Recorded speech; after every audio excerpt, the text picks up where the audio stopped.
Hey everyone, welcome back to 3D6 Down the Line, the most criminally underwatched actual play series on the internet. This is episode 112 of the Halls of Arden Vul Megadungeon by Richard Barton, using a heavily modified version of the old school Essential Systems by Necrotic Gnome. It is June 8th, the year of our Lord 2025, and I just want to make clear, this is the opinion of 3D6 Down the Line. Fuck ice. Fuck them. Yes. Resist. Getting back into it, my name is John. I'm the referee for the evening, and going around the horn, we have. Hi, I am David Fuck Ice, the man currently playing Upior, the Fuck Ice magic user. Hi everyone, Fuck Ice. This is Matt. I play Wolfhead Fuck Ice Cheek, 7th level fighter, and I'm going to have to wash my mouth out with soap now. Hi everybody, I'm Ted Fuck Ice Mortis J. Gagliano, who probably is part of the problem rather than the solution, but he's learned to question authority. Hey, we all have a journey, and that's all that matters, you know, baby. That's right.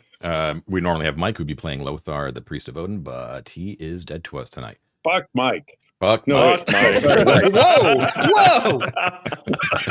Sorry, I got a little excited there. Yeah. It's hard to get off that horse once you're on and it's going. But you gotta pump the brakes. They're probably really feeling the need for Mike right about now. This is the second week in a row that we haven't had Mike, hadn't had Lothar, but that's just the way things have shaped up here. So, after an entire session last time of zero forward progress, they have found themselves in a little bit of a pickle as a result of their penchant for distraction. So Right. it is the 25th of July, so it's about 3:40 in the morning. Doesn't really mean much down here. But they are on the debouche level. They are across the chasm after having decided to investigate the strange round seal on the side of the chasm, discovering that it led to none other than the tomb of a rudishva, the tomb of Artax Rees, who appears to be in skeleton form, tucked away inside a rudishva coffin of sorts. It seems to be more like a hyperbaric chamber of some sorts. They actually were able to access the chamber through pretty slick use of stone shape by Upior, so they have not yet actually broken that seal on the chasm side. So they've, in true AV Club fashion, have decided to come in the back way of their own creation. In the room, there is the hyperbaric chamber that's sort of in the center. There is another one of those stone chairs that is nearby, and near the entranceway, the actual true entranceway, there is a pile of corpses. A couple of them are ancient Thothian priests, and a couple of them are more recent adventurers. They have discovered that inside the hyperbaric chamber there is a number of treasures that Artax Rees appears to have been buried with. Some of that treasure is actually Arcontian in nature. The most obvious thing is a huge pile of Arcontian coins. In an effort to not trigger anything, but definitely curious about what's inside, they decided to take some precautions, and they placed the immobilizing mesh, which is a magical item which they have yet to determine what exactly is magical about it, but it still functions as a net. So it has been draped directly over the coffin, and it's about a 20-foot wide diameter, so it easily sort of drapes over the top and sort of a little bit on the floor. And the stone shape into the chamber is quite narrow, which we do need to talk to Upior about. I need to talk to Upior about. So their transport in between the adjoining chamber, which has a couple of they've been in before, which is like a couple of there's like 3 sarcophagi that were trapped and blah blah blah. And the tomb is quite narrow, and so they've been teleporting in between using one of the rugs. So there is one rug inside the tomb, and there's another rug with them back in their sort of safe spot on the other side of the stone shape. So at the end of last session, Wolfherd was the only person left in the tomb, had done the access panel, had opened up the access panel and clicked the open hatch button, and then had ran to the rug and teleported back to his companions, which I had said caused Artax Rees to immediately then rise up out and make his proclamation But I had forgotten the fact that Upior had placed the net over top of it, so we had to kind of retcon that. So, and the huge point is that Bob, the battle droid, has been set up in the room as well. It is in front of the main unopened entrance to the room, and was given orders by Wolfherd using the command bracelet to open fire if there is any movement from that coffin. Right? I got all that right? That sounds Fair right. enough. Okay. So, a little bit of a tense situation. So, we're going to go back just a couple of minutes from the end of last episode to where Wolford pulls out pulls open the access panel. So, Wolf, you press the button and immediately run towards the rug. You teleport into the safe room with your companions. All of you then can hear the hissing of gas as the top of the lid opens up. Remember, the top of the lid is actually transparent plasteel as well, so you can kind of see it. You could, back when you were in the room, see it. Opens up, and you can hear a little bit of a strain as it hits. Actually, the lid itself would sort of like raise up pretty normally because the net is, just kind of draped over top of it. Artax Rees raises out, okay, is immediately sort of draped over with the net. And he yells out, and again, this is in all of that sonic burst sort of Mongolian throat singing sort of. It was like just makes the whole place shudder. You can even the walls around where you are right now actually kind of resonate with the sound of his voice, and he shouts out, "Who dares disturb Lord Artax Rees? Leave now or die." And then there's a bunch of cursing as he has to contend with the net. At the same time, Bob just opens up. So you have the combination of the thunderous sound of Artax Rees' voice, and immediately followed by the unloading of Bob's Gauss gun, the laser pistol, the explosive pellet, boom, boom, boom. And you hear a roar of that sonic thunder. Now, I'm not going to have you guys be affected by that because you're separated by like a room and a small opening, but it's definitely disturbing, and you have encountered it before, so you kind of know what you're facing. So what I'm going to say is that right now, Artax Rees is basically affected by what a normal net would do. So according to my house rules, it actually has the entangle trait, I should say, which means, and I'm going to say that it was an auto hit. So he's already entangled by it because he didn't see it coming.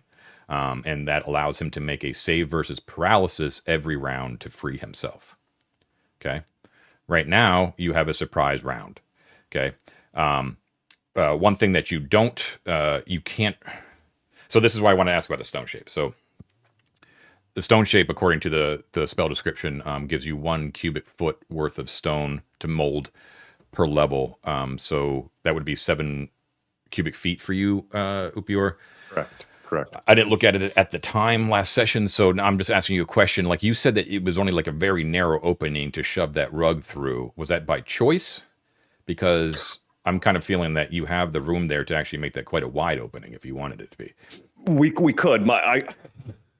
Because I'm not a very smart man, cubic feet are still a confusing concept to me. But yeah, maybe to me too. The simplest expression of cubic feet that I intentionally used, thinking it was also defensible. Now, it does make the rug thing convoluted. Was a 12-inch diameter, either circular or square. That's a cubic foot times 7, right? So the maximum length that I could do at that sort of diameter is 7 feet, right? That was the easiest calculus for me. I don't know how far we are from that. We weren't sure. That could be 2.5 feet for all I know. It could be whatever, right? That's something, John, that you would know better than I. Right. That being said, to answer your question clearly, I intentionally originally made it basically like a circular, if that's fine, or we're gonna make it square, 12-inch aperture tunneled through. So it's a foot. It's my head, I guess. Yeah. So what I'm telling you is that Ted's. Well, actually, I'll switch over for the audience here.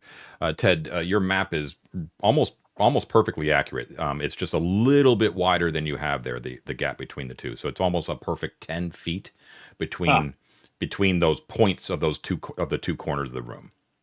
Interesting. Okay. Okay. So the aperture needs to be smaller to make it 10 feet. You're saying? Yeah. So, but it's 7 feet in all 3 dimensions, right? Yeah. And it doesn't have to be is. and it doesn't have to be 7 Oh. feet exactly. Like it could Oh. be, so you could do 10 feet lengthwise, right?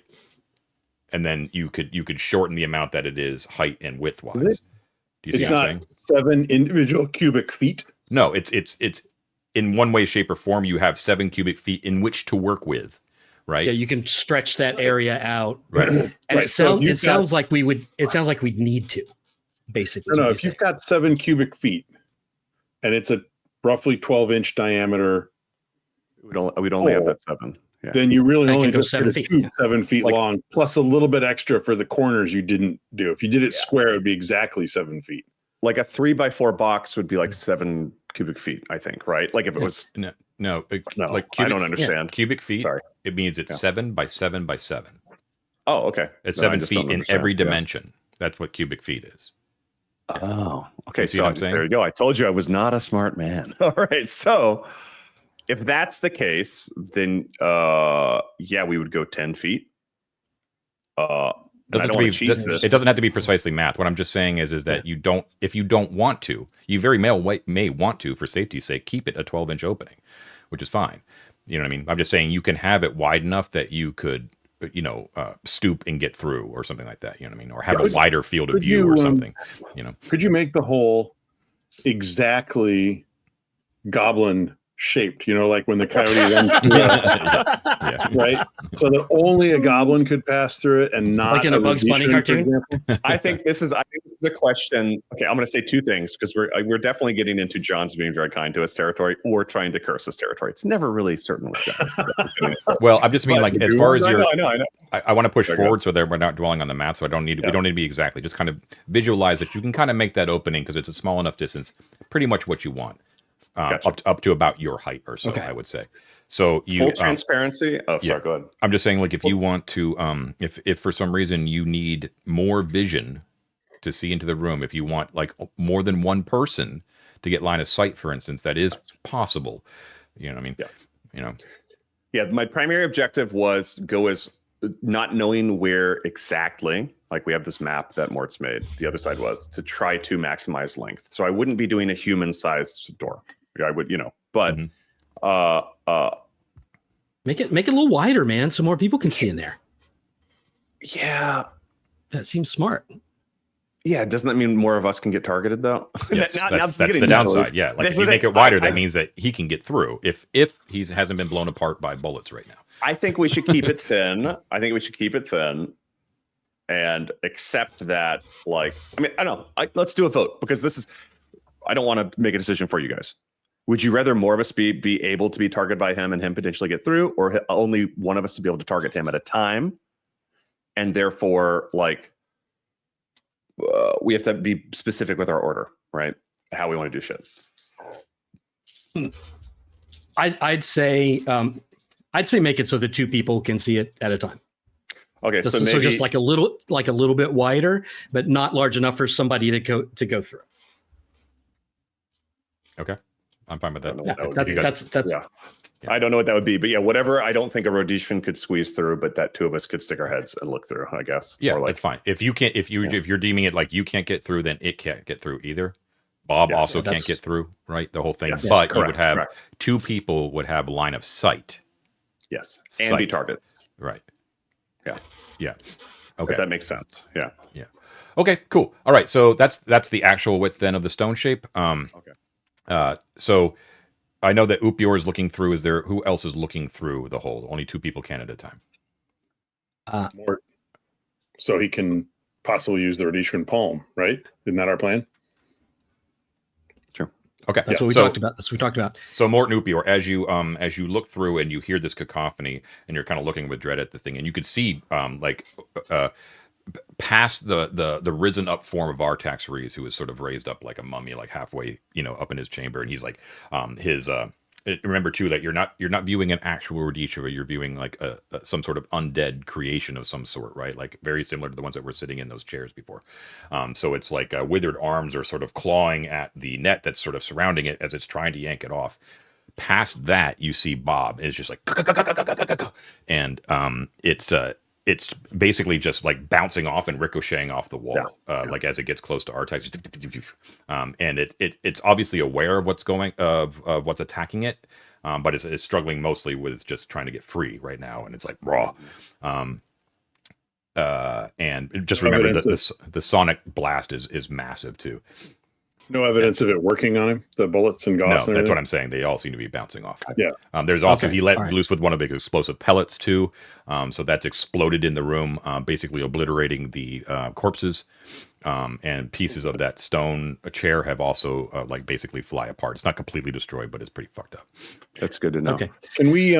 We still have a surprise round, right?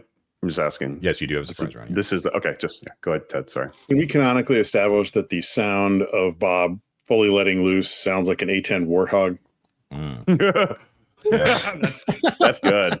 That's good. In favor of that. Yeah. Right. Okay. Wolford after some chili.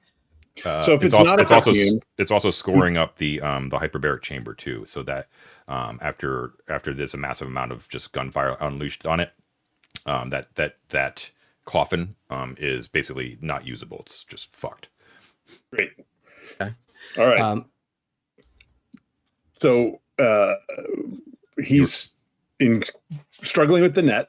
Yeah, it's your turn. You working, have a surprise round. Not working. Yeah. Room very dangerous. So now it's us. We're go, right? Yes, it's a surprise round. Yeah. We're in combat. Go. Matt's going to get waxed. First? Yep. I have the wax left over from when we were fighting these things before. I kept that. So I'm going to plug up my ears, offer the wax to the other guys so that they have it available. Okay. They want to plug theirs up as well. Yes. And I'm going to tell Bob to cease fire because it doesn't seem to be doing anything. And I don't want you guys to be hit by any kind of stray things. Okay, I'll let you do both of those. Use the command bracelet. Yeah. Cease fire because it's just kind of words and just shove my ears full of wax. Okay, and you hear like spin down, and it's like a smoking, like a little smoke trail comes out of the top of Bob. Yeah. Okay. All right, and then with the hold on, I'm trying to find my notes here. The stuff that was in the sarcophagus is gold, a battery, a staff, boots, a ring, scroll, boots, and a ring. Coins, ring, probably not affected by shrinking the coffin. Big fuck off sword. What is he wielding? Even magic. And one rudishva skeleton. I kind of. Yeah. All right. Well, you guys wanted me to do the shrinking of the coffin not as a last resort, but not as the first thing. It was meant to be a prevention of him exiting it, but it sounds like he's standing in the coffin right now, John, with the net draped over him, or is he standing outside of the coffin? No, he's in the coffin, but he's sort of like sitting down, but in the midst of rising up right now.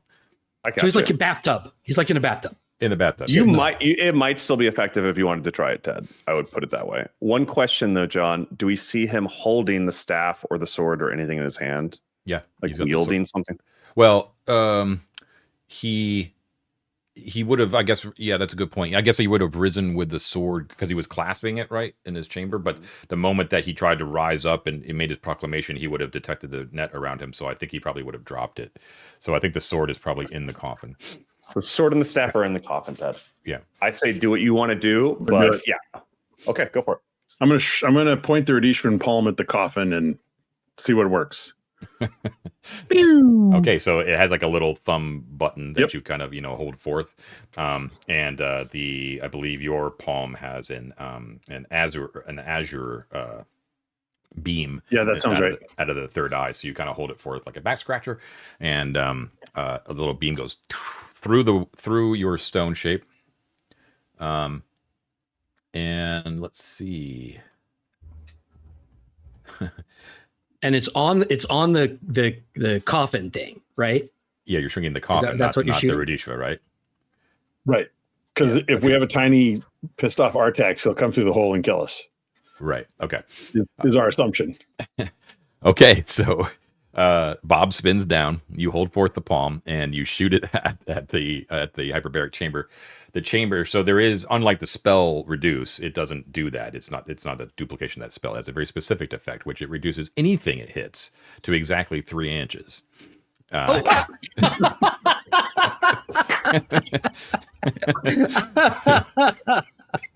So you have targeted the hyperbaric chamber itself. So Okay. I think we can all kind of visualize the actual real world incident that this probably resembles, which I mean, that's, cruel. So I won't, but you can kind of picture, we all know what we're talking about here.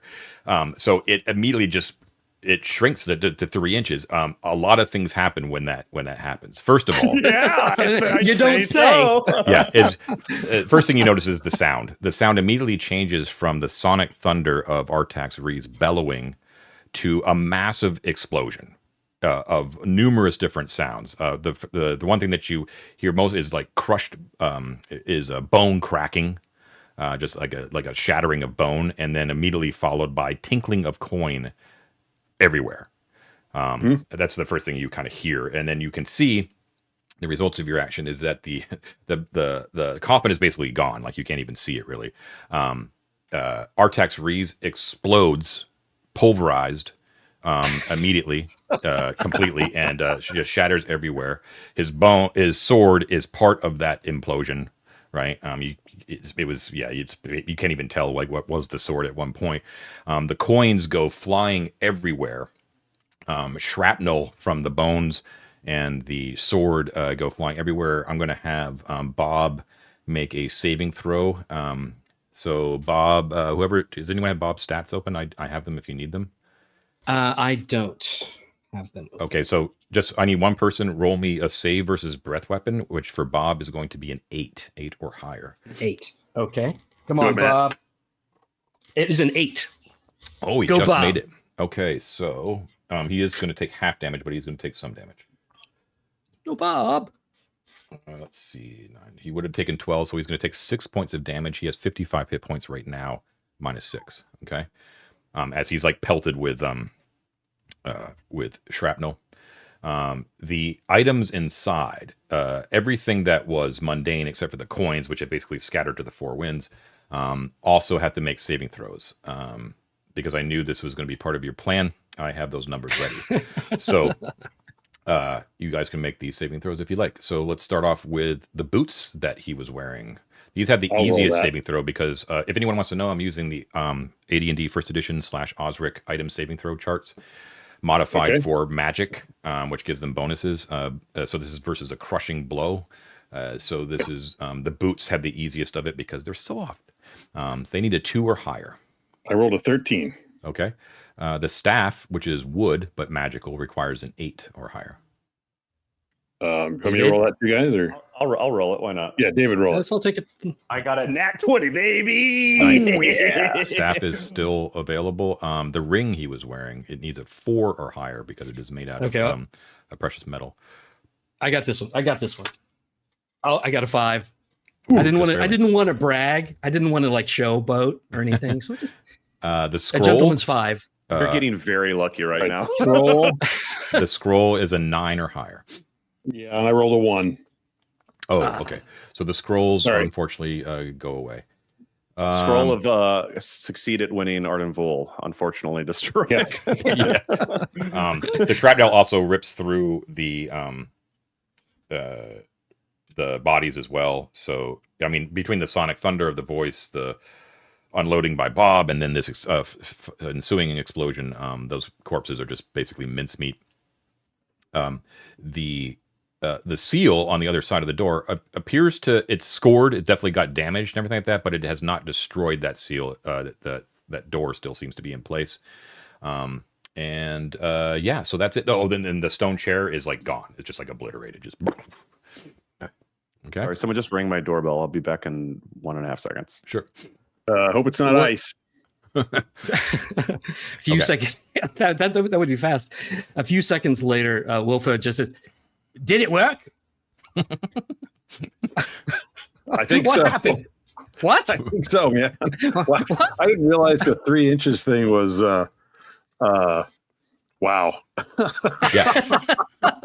Yeah. So that room is completely obliterated.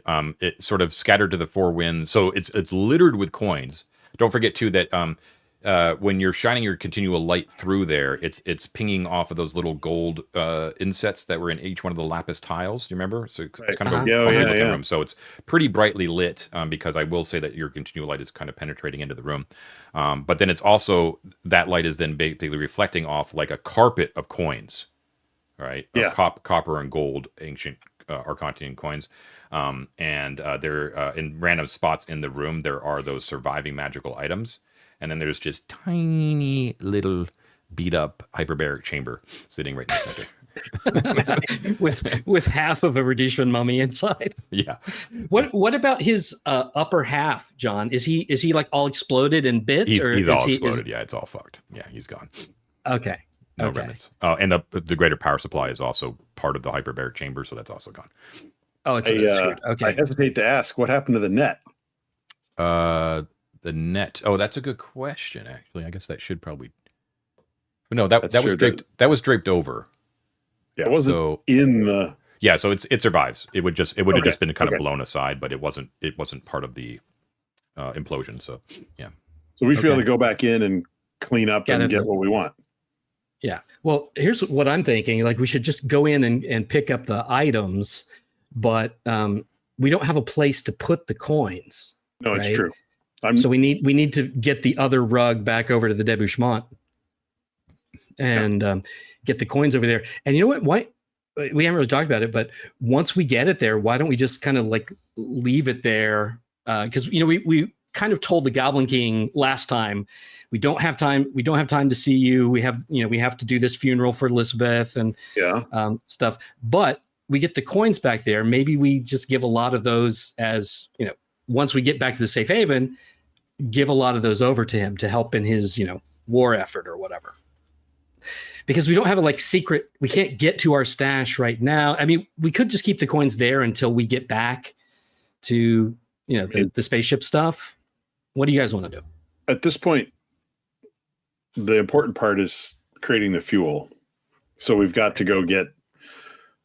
Well, we need to go talk to the. Oh shoot! I forgot her name. The Rudishvan who's in the cryo chamber. Exactly. Like So- that's our plan, right? Right. So the coins to me, Trevlock. Yeah. Trevlock. Yeah, there we go. The coins to me, let's. What we can do is create a little chaos and just come back to the goblins and just shower them with gold. Yeah, that's what I was thinking. Like something fun, right? Not necessarily giving it to the Goblin King, but just. Do you want to take a turn to collect items?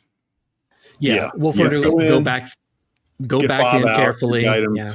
Yeah. Okay. I right. think. Oh, sorry. Go ahead. Just to support and hone in a little bit Matt's idea because I like it, and to tie it into our new Touristas. I think we should give all the coins to them, and maybe you can articulate this in a more interesting way for you, Ted. But maybe it is a offering for a celebration from the Touristas. Go get some some wine, celebrate. We must whatever, right? Tie it into your influence is all I'm saying, if that's interesting to you, right? Since we already like your sort of soft power possibility.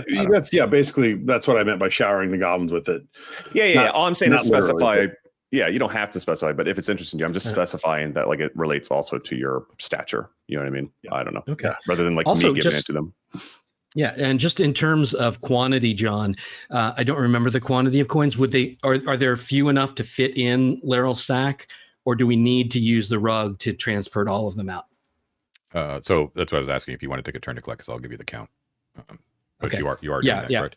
Okay. So Wolford's gathering stuff up. let me just take a count here. So first of all, the combat took a turn, and then collecting will take a turn. That puts you at an even 4 a.m. right now. You're also hasted, by the way. Should have mentioned that at the top. You're hasted for one more round, or one more turn. Okay. The coins. So there are 3,478 ancient copper bits. Those are equal to silver, modern day silver pieces. So that would be a total of 348 gold pieces. So it's not really worth that much considering how much there are. But however, there is a number of ancient gold solidi, which are worth 10 times that amount. And there are 1,122 of those. So that would be worth 11,220 gold pieces and experience points. Oh yeah, that's a lot more than I think it's like 500 that'll fit in the sack. So I thought it was guys, why don't I do this? Coins that would fit in the sack. Why don't I do this to make this really easy on us? Not to keep soloing. I can go fly across the chasm. You can go in first, like you guys are in the chamber with one rug. I take the other rug. Yeah. Go to the other side of the chasm to the Shrine of Lysion. Drop the rug. Yeah. Y'all can just spend however many turns is required to port everything over. Yeah. And then I can come retrieve you. Does that make sense? Yeah. Take the rug to the Shrine of Lysion. That's a great idea. I like it, and we're cool with the goblins knowing about our magic rug now. That'll do. I can take it somewhere more discreet, right? I can literally just take it to. I'm cool with it. That'll just be a thing, right? They'll just know about it now. That's fine. I think it's fine now. I have another thought that we could try. Okay. We emerged. We emerged in the dead Bushmont via. How did we get back when we first came back and they started worshiping the pyramid? It was the pyramid. I could just take the pyramid and we could use that as like a mythical space, and I could drop it back at the pyramid again, and then we could emerge with all this gold from this pyramid if you want it to be like not visible to them. Because we have to go down in there anyway to get Lisbeth's body for the funeral or whatever. Yeah, bring it in there with her, and we'll just get it all together. We'll bring her out with a bunch of gold. He's flying, unless he turns invisible. He's flying around with a rug. I can roll up the rug. The rug's rolled up. I just fly across, and then I walk mundane over to the pyramid. I don't think it's worth it. Just come on. We blew an entire episode last time with farting around and worrying about stuff. They're fine if they know about the rug. Who cares? We're not going to let them have it. Sure. So I'll go to the Shrine of Lysion. Okay. And do it there. Okay. Don't mind me. I'm hasted. Don't forget. Right. Okay. Yeah. So you can actually whip through there really quick. Okay. Drop the rug, and then you're going to transport the coin. Yeah. Okay. Are you guys all just going to transport the stuff and then also just use the rug to teleport right to the Shrine of Lysion? Yeah. Yeah. They're going to transport everything. Once everything's on the side, I will go fetch the other rug. Does it make sense? Yeah. Okay. Yeah.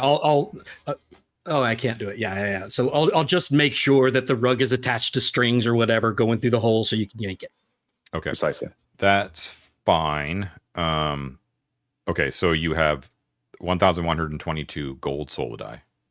All right. You brought it back, so you're going to get the XP for that. You have a ring. So the ring is mostly metal, relatively unassuming. On the inner band, it has a word, and that word is Ortus, Ortus. Okay. I think I yoinked the last ring, so one of you guys should put it on. Is Ortus Mithric? It is, yeah. What does it mean? Rise. Levitation? Why not? Put it on and someone use the command word real quick. I'll try it. I will put on the ring Ortus. Stand somewhere where there is a decent amount of ceiling space, and I will say, what if that's like a resurrect, like bring somebody back to life kind of ring? It definitely could be, but it wouldn't have an impact on anyone because no one's dead, right? Well, Elizabeth, but we're not using that in our rules, so I don't think. I'm not dead, and if it kills dead, if it kills living people in order to resurrect them or do something weird to them, then that's mean. Then Mort will be Toristus, the Thothian mummy, I guess. And okay, so right now you guys are in the Shrine of Lysion. You guys are in the Shrine of Lysion. There is, it's not packed with goblins, but Versania is there, right? It's where Mort you actually raised up from after you got knocked out. And there's a number of goblins there. Do you want to activate it here? Yeah, so he'll sit cross-legged. Mm-hmm. His sword in his lap, his Toris's helmet firmly on his head, and he will put on the ring and say, Ortus. Okay, you literally like rise up like some sort of mystical Buddha. up off the ground, slowly up off the ground. You can find that you can kind of wheel your way up and down. You cannot, similar to Upior's boots, that you can't move side to side. The moment that you're doing your thing and you're raising up with the mask on it, and the goblins just fucking freak out. Even Versania gives you like a really like a raised eyebrow, like okay, that's how you want to play it. And then, Mort will hold his hands out and he will say, "Let the light of knowledge enter your body and elevate your soul." At this point, Mort, can you? Yeah, sorry.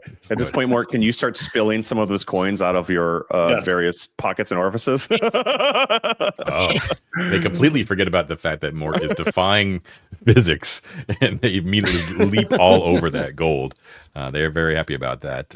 So you have further sealed your allegiance of the Debush goblins. Okay, the staff. Upi, are you grabbing the staff? Are you taking the staff? I'll look for engravings, details, etc. Okay, yeah. So this staff is it's it's not like gnarled like your Moors Eternum staff, right? It's a little bit smaller than Moors Eternum as well, not as like grandiose and like I'm evil. It's very it's made out of wood, but it seems to be like a petrified wood of some sort, like basically blanched. And relatively plain, and with a kind of like a Celtic knot sort of formed onto the top of it. The moment you sort of grasp it with your hand, the whole thing glows a radiant blue, like a really cool blue. Okay, it doesn't feel cool or icy or anything like that, but it does shed a cool blue illuminating light for about 30 foot radius. Oh, okay. Do I recognize this as the same light that my continual light locket emits, or is it? No, the continual light's more like a continual like torch light, but not like an orangish light. You know what I mean? One last question. Sorry to bug you. Is there anything in its light, like other beings or objects, that takes on like a different characteristic? That they have like a shimmer, like No, it just seems to be emitting like a cool light. Just from touching it. Just from touching it, yeah. Inscribed in silver along the staff, in modern Arcantian, is a word that says Balthazar. Balthazar. Mm-hmm. Isn't that the leader of the Cylons? Baltar. Baltar was the leader of the Silence. Come on, Ted. It's been a while. The Three Kings. I don't know that this is a command word in the same way the Mithril is, but I'll go stand near the ledge and point it out towards the ledge instead of at everyone else, and I'll say Balthazar and see if anything happens. Nothing happens. The light still shines, though. Yeah. Okay. You got to stick with the name. Wolford looks at the boots. The boots. I don't really have a description of what these things look like, but they're. I will say that they are. What's that? I'm sorry. Are they bootish, or would you say booty? They are very bootish. They're very more like not high tech, but just like they're not medieval in nature. Like they're more like modern tech. More like you could buy like a boot that you would buy in today's stores. You know what I mean? Okay. Yeah. Some nice Timberlands. Okay. Yeah, he'll put them on and try them and see how they fit. Okay. They didn't seem like they would fit you well, but they seem to conform to your foot size as you don them. They look a little bit anachronistic next to your battle array. Let's see. You feel when you put them on. It's sort of like putting on like a fresh pair of really high quality running shoes. Like you get that feeling like you're kind of walking on a cloud. Like it just sort of you feel like lighter in your step, like bouncier. Okay. All right. Sweet. I tried jumping. I just want to light on my feet. I just take a jump. I want to jump and see if I can touch like a vertical jump. Touch the ceiling. Yeah. Yeah. So when you jump up, you actually spring much higher than you normally would be able to.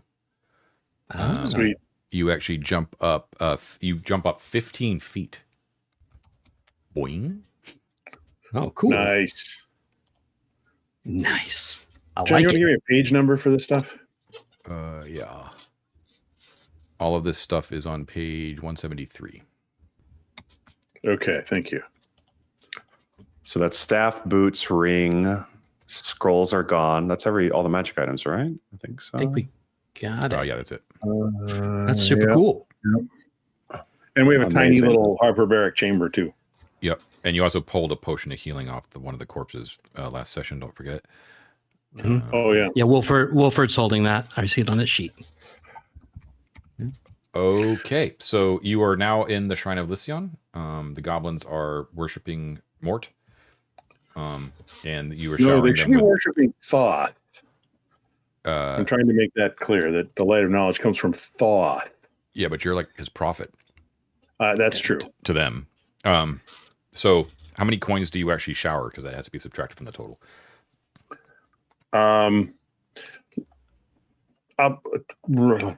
What do you say? We'll do like 122 coins, and then the other 1,000 Mort will use for charitable good works for the goblins later.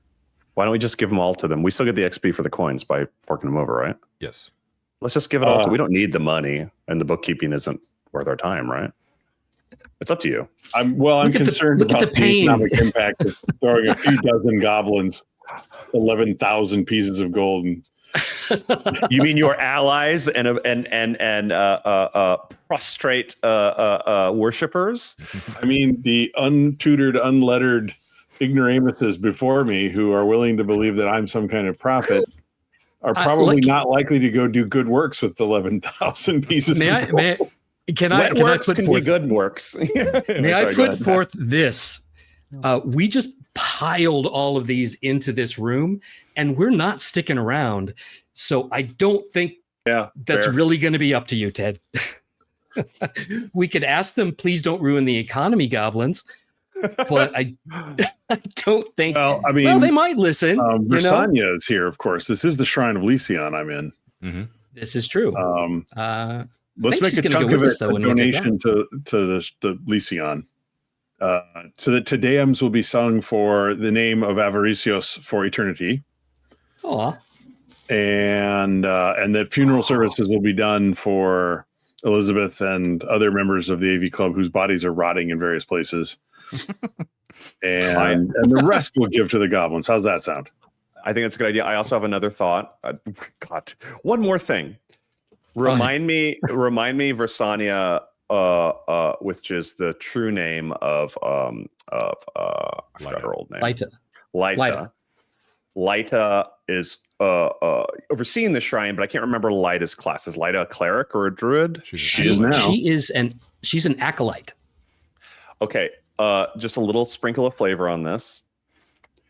You could say, give most of it to goblins, and also say, like, this donation will be used to cover the expenses of any adventurers who need the services of a shrine, so long as they swear allegiance to the goblins and Toristas. In other words, if they need healing, Lyta won't charge them because you've covered the expense, but they have to agree to be on our side. Okay. Yeah. Cool. Leaving the money to like maintain the shrine. I think. Yeah. I like it. Wait, so you're saying to goblins that they have to do that, or to no, to random adventurers who might come through the débouchement and need healing? Okay, yeah, they can get it at the Shrine of Lycion if they for free, if they swear not to work against goblins or Lyta or us. Okay, or make fun of the pointy ears, short jokes. No short jokes. Yeah, no short jokes. No pointy ear jokes. A couple hundred otherwise go out to the goblins, John. Right. Okay. So yeah. So they the goblins are, of course, they're totally down for that. Versania just wants to make clear that she doesn't feel comfortable at all, like trying to like force convert anyone under coercion. Right. So like she's not. I mean, you can override her, but she's not. She doesn't want to do that. This isn't a conversion. No. But my thought process. Sorry. Go ahead. I'm just saying, like, if all it is limited to just saying, "Don't fuck with the goblins," then. In the AV Club or something like that, then Versania is cool with that. Yeah. The notion is just what I presume would normally be a service that required a cost, like getting healed or poison removed or whatever. It's free at this shrine, which makes our shrine a lot more popular than the Broken Head or other shrines. That's the notion I have, and we're covering the expense of it. Yeah. Okay, so who? Actually, where is? Hold on.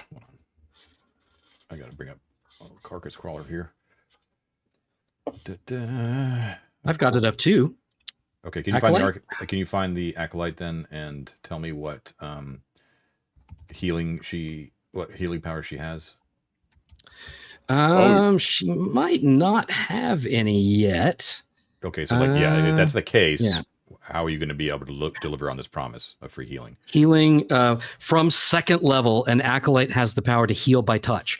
Well, funny you should mention that. I mean, she's gonna. I was planning that she would come with us as a retainer on our next, travel out. Mm-hmm. So she'll probably level up by the time she gets back here. I think she'd probably be able to make good on that. And in the meantime, brother, what's his name? Baronwald, right? Brother Baronwald, yeah. Yeah. Unless I don't know if we're planning on taking him along, but he can stay and kind of man the shrine here, and I think he has heals now. I should actually, that's a good point with Brother Baronwald. So Baronwald, for the small appearance that he made before, he was actually pretty effective turning undead. I remember he had some lucky rolls. If you remember correctly, the way I kind of portrayed him is that, first of all, he's a cleric of Mitra, right? Who's like the main good god, modern god, justice and all that sort of stuff. He's a zealot, so he's very proselytizing. He's not really tolerant of other religions that much and all that kind of good stuff. So in general, Baronwald is sort of teetering on the edge of staying with the AV club. Let's put it that way. Because of the changes in the debouchement. So you've got two resurgent churches basically right here in a small area, Thoth and Lysion. And Lysion is sort of like a trickery god, which he's not too down with, right? And he's a good guy. And Thoth is like a dead religion, right? Is what's being brought back. Like Mitra has superseded Thoth's position. So according to his teachings, he's not really too down with what's going on. He doesn't see any imminent danger, but it's definitely sort of rubbing him the wrong way a little bit. So just be aware that Baronwald's sort of at that point where, if any more religiosity is kind of introduced into the debouche, he might take a hike. You know what I mean?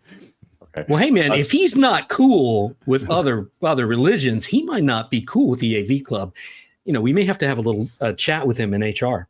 I could offer to carry him on my floating disc across the chasm to get more money in that tomb we found. And then, oh no, it's an unstable spell. Oh man! Okay, one last thing to just annoy the shit out of John, because I just had the notion. With zero expectation this will ever be delivered on, I'd like to, if it's okay, guys, portion off some segment of gold to give to one of the goblin couriers, scouts, merchants, whomever, right? And say, hey, there's that artist in Goblin Town. Here's a stake for you. Would you go down and get a custom portrait of me painted by them and come back and hang it here in Plumthorn's old area, based on your description of me, aka tell him what I look like. Pay him to make a painting and bring it back up here, and you can have this extra. Whatever, is that possible? He'll probably just run off with it, but I just think it's a funny idea. They'll do whatever you want. I mean, pretty much. Sure, man. I want to commission a portrait of myself. Sure. Shall we assume, John, then, that all of this nonsense is not necessarily happening at 4 a.m, but over the next 24 hours as we rest and regroup? Is that what you want to do? We talked about it. I think we should. Yeah, that was our plan last time. We're going to actually do the kind of funeral and put Elizabeth to rest. And make sure gather up our gear, make sure we're ready, and because our next stop is with Trev Locke, right? Okay, cool. So we'll just speed to the chase with that. So just one. Yeah, so exactly. So you can rest. You're in a safe haven. That's all good. Fine. So gain a hit point. And if you want to do, Lothar's not heal here, so I guess no one can heal actually. Baronwald could he couldn't because he's on level 1, right? Anyways, gain a hit point for the rest. You can reset your spells if you want to, Upior.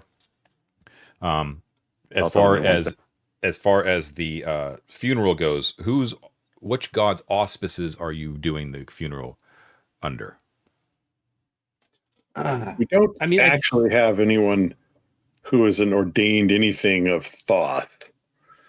That's correct. But I was thinking what we could do is, and this will drive Baronwald away apparently, but I was thinking we would do, kind of a pantheon kind of thing, so that many gods bless the passing of Elizabeth into the next life.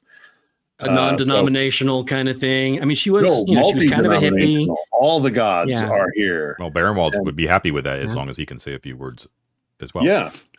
So Lysion, Mitra, Thoth, they are all present. Such is the power and might of this fallen warrior, et cetera. Okay, cool. So you have a nice sobering ritual overnight. Wolford also makes note because he spent some time with her. He knew her, and he knew that she, as this kind of nature follower, she followed the pitiless lady of the hunt. She was a wild daughter, a finder of tracks, a daughter of Fenth. Yeah. Okay. Cool. All right. Pouring out for Elizabeth. So given that it's 4 a.m. whenever all this starts to kind of get started, you don't want to just rest for 4 hours and wake up for the adventuring day, right? Like you want to go through the entire day and then wake up at the next 8 a.m., right? I'd like to scribe some spells if I have time. You have lots of time. So so that's going to be a total of 28 hours worth of Holy rest. shit. Okay. Yeah. And it's totally fine by me. Is it okay with everyone else? Prescribing spells? Absolutely. I gotta look up the rules again. It's like an hour per level of spell, I think. If he spends enough time scribing spells, will Mike come back? I have it right here. Scroll. Probably not. Scribing spells for a scroll. You're gonna make a scroll? No, I'm gonna add them to my spell book. Oh, so from a scroll. Gotcha. Yeah. One uninterrupted hour per spell level per spell. Okay. So I have a couple questions. I have a scroll that had Shadow Door, Permanent Illusion, Shades, Veil, and Alter Reality all on it. Okay. And I'd like to scribe all of those at minimum, but I don't know the level of any of those spells. I believe we got this scroll from, I don't have a page number, but it was... Those all sound like illusionist spells. What are the... I think it was maybe with the Gnarled Ebony Staff. That's fine. What's the spell? Give me one spell at a time. Shadow Door. Shadow Door is 5th level. I have it, page 609. Okay. Page 609 is all of them? Okay, cool. So that's a 5th level spell, so it's 5 hours. Okay, so I might have some limitations here, but Shadow Door, Permanent Illusion. Permanent Illusion's probably going to be high. That's a 6th level spell. Yeah, I figured all these are going to be really meaty. The next one is Shades. Shades is 6th level as well. Okay. The next is Veil. Veil is also 6. And the last is Alter Reality, I believe. That was a juicy fucking scroll. Jesus Christ. Well, I know. That's why I need to do this now. All right. So that would normally, if you were playing AD&D, would be a 7th level spell, but I drop it down to 6. Okay, so the total, that would be 6 times 4, 24 plus 5. That'd be 29 hours of scribing. Ooh, you almost got there. Damn. You would just have to leave at 9 a.m. instead of 8 a.m. if you wanted to get it all done. That said, you would that would all you would be doing. In other words, I wouldn't be resting. You would not be resting, which means you would be fatigued from the amount of work that you did. If you wanted to get them all, you need to carve out 8 hours in order to actually get the benefits of a rest. I'd say I can't cast any of them anytime soon, so it may be all for naught within the duration of the rest of this campaign to try to scribe them. What if you just do the ones that you can cast now? Are there any that you can cast now? No, not organically. No, yeah. So, sorry, I didn't mean to send us down a rabbit hole there. Okay, rather than doing that, why don't I just do other scrolls? Jesus, this is turning into... If we're going to do this while you're looking... Why don't we wait till the break, and then I'll tell you, John. How about that? Because we're on it now, right? Yes, it is actually time for a break. Let me do that so I don't waste camera time. Okay, cool. So let us take a first break, and we'll get we'll get Upior settled. We'll be right back. Okay, we are back. Bladders empty, beers full. Okay, so we have 28 hours worth of time to work with to get us back to 8 a.m. on the next day. So that would be the 26th of Gelenius, I believe. 27th. 27th? No, because well, we're in the early right. hours of the 25th right now. We're on the 25th, and if we go 24 hours, it'll be 4 a.m. Yeah, I see you. Yeah. 4 a.m. on the, okay, 26th. Yeah, it would be the 26th at 8 a.m. Okay, so with that said, when we were off camera here, Upior is going to be doing some scroll scribing, and then Matt, why don't you tell us what Versania's plan is to do, because it's pretty cool. Sure. So one of the cool things about the Acolyte, they don't have spell books, but they can do magical research. It's a thing I love to do. I think it's really fun. And I just imagine when we get back down there and are like filling her in on all the stuff that we've learned about the rudishva and all this technology that we found, she'd be inspired to do some magical research to create a new clerical spell that she wouldn't be able to cast, but brother Lothar would, should he choose to. And the spell that she wants to do is based on the first level cleric spell Detect Evil, but she wants to like change it a little bit so that it's detecting rudishva and the technology of the rudishvans, so that instead of making evil things or evil people kind of glow around, if necessary, it would within, it's like 6 turns and 120 feet, it makes rudishvan tech or rudishvan people or glow. Yep. I think that's a great use of that. You have all the pieces, because I would say that you could use like the rudishva tech that you have to sort of be used as part of the research. You eons ago, you actually set up the Shrine of Lycion to be a good like clerical, like divine research lab. Not a lab, but you know what I mean. And that's and you have the time, because it's a first, according to my house rules for researching spells, it takes 1 day per spell level per spell. So it's a first level spell, so it would take 1 day, and you've got 28 hours to work with. So that will she can do that while you guys are resting. Sweet. It also takes 1,000 gold, however, per spell level. So I do need that to be reduced from your overall take. I marked it off. I know it's relatively small chump change for you guys these days, but nevertheless, please take it off. Okay, cool. So let's just call it Detect Rudishva. That works for me, and it will be exactly the same as Detect Evil in all shapes or forms. One little twist. Yeah. So that's great. So that'll be available to. She imparts that wisdom to Lothar and to Baronwald. Yeah. Okay. Cool. All right, and you set up your deal with the use of healing for adventurers, all that kind of stuff. The goblins will start to enforce that. Just remember that there is no one to actually back up that deal if you plan to take it. Well, Baronwald could do it if you wanted to leave him there. Well, no, Baronwald is first level, right? Am I wrong about that? I think he leveled to be able to cast. Okay, if he's second level, he can do it. But just I think he is. Yeah. Okay. So yeah.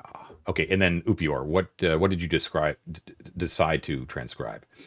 So I have 20 hours in the bank to transcribe spells to still get 8 hours of sleep. So I am transcribing. You ready? Yes. Dispel magic, mirror image, rave enfeeblement, Frigg's jelly legs, Frigg's elephant ears. We'll have to confirm what the hell those are later. I was like, I gotta do the Richard Barton. You need stuff. to meet Frigg, because Frigg sounds like a cool friggin' guy. Yeah, Frigg sounds like the goat for sure. Fear, brain full of small spiders. Web, because you got to do both. And then lastly, I have 3 more hours. Oh my god, what am I gonna do with it? I'm gonna do slow. Okay, That's cool. everything. And then have you done your spell selection yet, or no? Gotta do that too. Okay. I'm going to memorize Mnemonic Enhancer so I can get 3 additional spell levels. Okay. Right? That's first. I'm going to memorize Haste.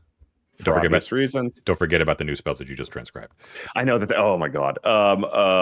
Yeah. Fuck. You can do it in the background. You want to do it in the background while we kind of. Let me do it in the background. Yeah. I won't cheese it. Yeah. I don't want to hold us up. No worries. Hey, David.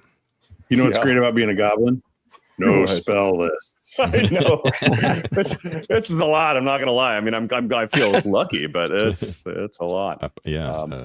Cool. Okay, so yeah, curse with choice. All right, so it rolls around. So we long rest period. You're sort of chilling out. The goblins finally settled down, but they're very kind of happy that like Papa Mort is holding forth, and that the entire AV club is here. So you catch up with all the rest of the guys, and get the lowdown, like I explained before, from Bottleneck and the rest of the AV club about what's going on. There is I would say like there's a slight trickle, like maybe one adventuring band, maybe 2 that come in that kind of time down the thing. You can kind of inform them of what the deal is. They've heard about you, right? They know they've heard about the AV club and their alliance with the goblins, and they do like the sound of that deal a lot. Like they have why would they want to front with the goblins, right? So they like that a lot. So you can kind of be what's the word? You can losing my train of thought here. You can be confident in the fact that the word is going to spread among adventurers now that this deal is a thing, and that it may be more pleasing to people than working at to go into the Broken Head or Gosterwick. So that seems to be working pretty well. You do the funeral for Elizabeth, and wait. If anyone asks, we tell them that the money to fund this venture came from the wind. Oh, yeah, the wind. Yes. Yeah. Yes. We've heard of the wind. Who is it? Does anyone know who it is? No one knows. No one knows the name of the wind. It's crazy. But yeah, I think we would also shit talk Estelle and Kronos a bit. Just like, they will rob you blind as soon as you turn the corner. I mean, like, hold on to your purse the second you get in that place. I would never go. Well, most of them have obviously been there. You would rarely just go straight into the dungeon without going to the Broken Head first. So a lot of them actually sort of like, well, you don't want to say anything, but we kind of agree. We kind of got a bad vibe off them. Like a couple of them are like, we actually saw like Estelle like going towards where that dragon roosts in the southwest. Oh, she's still alive. Interesting. So. Okay. So let's move on. So now it is the 26th of Gelenios. It is 8 a.m. in the morning. You are fresh. You are loaded up. You're feeling great. You're taking Barrios again? So I should ask. You can't take the PCs with you, but you have the opportunity now to change your own PC. In addition, you can also bring whoever you want in the retainer pool with you. So how is that working out? Okay. Well, now that I have gotten so powerful with Upior, it feels like the greatest time to take Holden to level 1. What if I just finished the campaign with him? Hey, guys! That'd be amazing. He will rise fast if he survives. Don't tempt me, John. Anyway, continue, everyone else. Yeah, Mort will continue the mission, and Barrios will accompany him. Okay.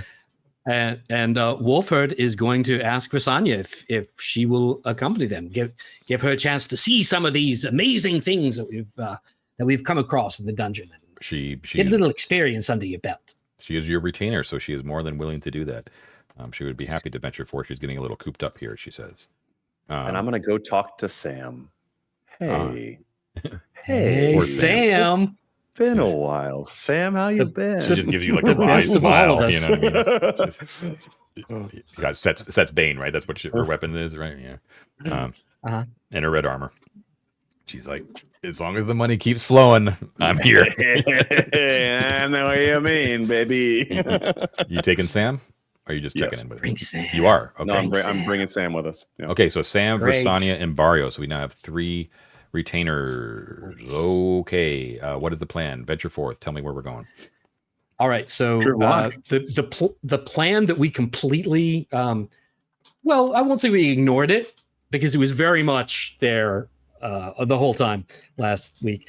But yeah, we are going to go back to the cryo chamber, and the route that we discussed taking is we're going to use the teleport circle that is by the floating bust in Yes. the débouchement Right off the to débouchement. go to the Hall of Seeing.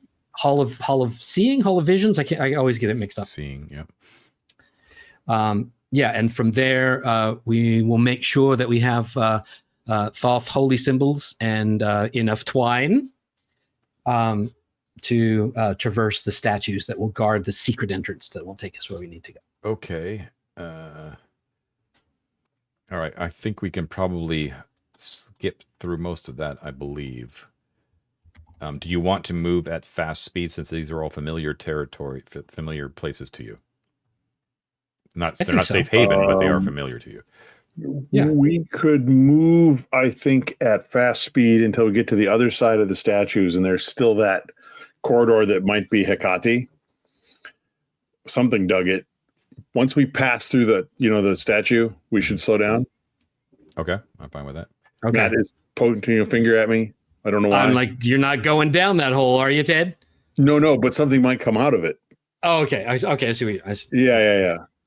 I'm with But you. now Okay. No. Okay, so Mysterious tunnel.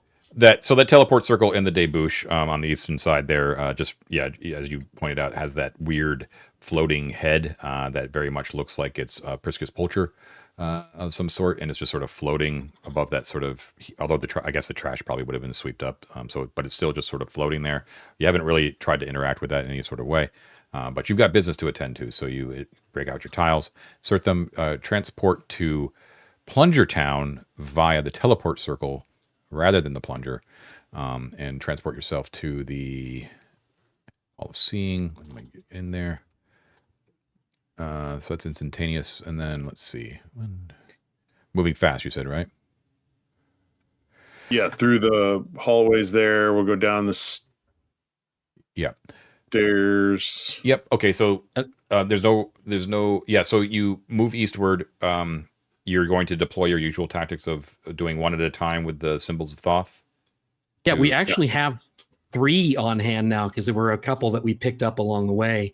Versania has got one. one. Wolf Actually, Barrios have has 4? one. 5. You got we got a 2 ton. off of those corpses just last session. Yeah, and I have those on Wolford's sheet, and Versania Barrios has does. one that we've been Not carrying have around for a long time. I thought Barrios had one. He does not. But with at least 3, and we definitely have 3, we don't even have to use twine. We can just like ferry one back and forth until everybody can Right. Okay. Go through. All right. So it's, I'm going to easy say peasy. it's going to take a turn to get to the statues, then a turn to affect the whole holy symbol bait thing to get past, and then you're going to slow down to dungeon exploration speed after that point, right? Yes. Yeah, and just in case anybody hasn't listened before, John, is there any difference to this room with these statues that kind of come to life when you enter? No, Has it's anything exactly changed? the same. It doesn't look like anyone has been in here except for you guys. Excellent. As it should be. Let me just check the distance for that staircase that goes down. Let's see, 75 feet. Oh, it goes up. I'm sorry, it goes up. I thought it went up. Yeah, it goes up. So you're moving at 90-ish, right? So call another 10. So another Yeah, both Yes. my guys are at 90. So we'll call it just round it up to a turn as well. So it'll be a turn to get up the staircase into the Hall of Shrines, and then if you're just going to go straight south through the Hall of Shrines to get to the TARDIS, is that the plan? Pretty much. Right. Being careful. Yeah, we're not planning on interacting with the very cool and tempting stuff. Right. I sure wanna. Yeah, I mean, you're even up to that point, you're passing by interesting stuff, but that's fine. So so I'm going to say a total of 4 turns gets you into the deep space containment unit. Okay. And now you're there. Okay. So that. Let's see. That is that level. Okay. Guys, the soft exhalations that drift from the beak of the statue of Thoth, the Lord's pneuma molds the champion. I should probably breathe that. Just saying. Do you want to do that? Ted. Well, Mike yes, is I not do here to wanna kick do your that. ass. Wolf's got him by the ear. He's like, get out. Oh, he's got a lot of ear to grab too. I know, right? Yeah. So you're going to kind of pass by it. So at the far end of the south end of that hall, right? The statue of Thoth, it's an open beak, and it sort of expels this sort of orange mist, a light orange mist, the pneuma, and it smells vaguely of ripe citrus. Oh. You guys don't need me to open the cryo Live. chamber, right? I don't read. Hey, you review know trends. I support anything you want to do, Ted. While they're crawling through the TARDIS, Mort's he'll do a little prayer at the statue. How's that? Yeah, he'll do a little prayer. Do you inhale? I'll join you guys in a minute. Okay. So do you? Do you inhale, Ted? Do you? Do you? Okay. So you propitiate yourself in front of the statue. You contemplate the mystery of Thoth. I absolutely do. As your friends sort of look askance at you as they kind of head towards the east, it's like, okay. And you inhale the narcotic effects of the pneuma of champions. When you sort of are contemplating the mysteries and all that kind of stuff, it appears that the statue is made out of black basalt, but the head is actually made out of white marble. It appears that the white marble head appears wreathed in an orange and translucent nimbus. You're not sure if you're hallucinating or if that's actually occurring. And you experience very much the Jack Burton and his companions riding up in the elevator in Big Trouble in Little China, sort of like, feel good. I feel good. I feel kind of really good. Yeah. A general glow of excellence and well-being is the way that Rick wrote it here. Okay. And you are going to gain the benefits of the following effects until I say otherwise. Okay. You're going to get ready for this, Mort. You're going to gain +4 wisdom, Oh, I need that. +4 intelligence.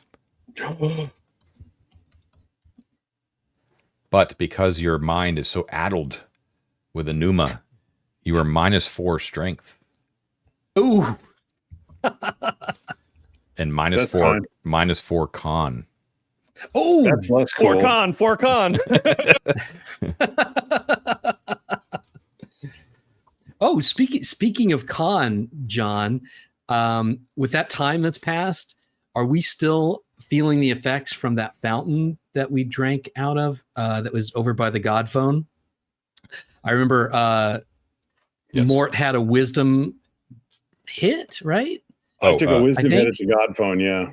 Okay, so And Wolford got that's a a good con question. bonus. I actually have those expirations. So when the new day starts, the 26th. So Wolf, you are still under the effects of the +2 con. Mort, your -2 wisdom is gone. So you just have a straight up +4 wisdom now from your base. Okay.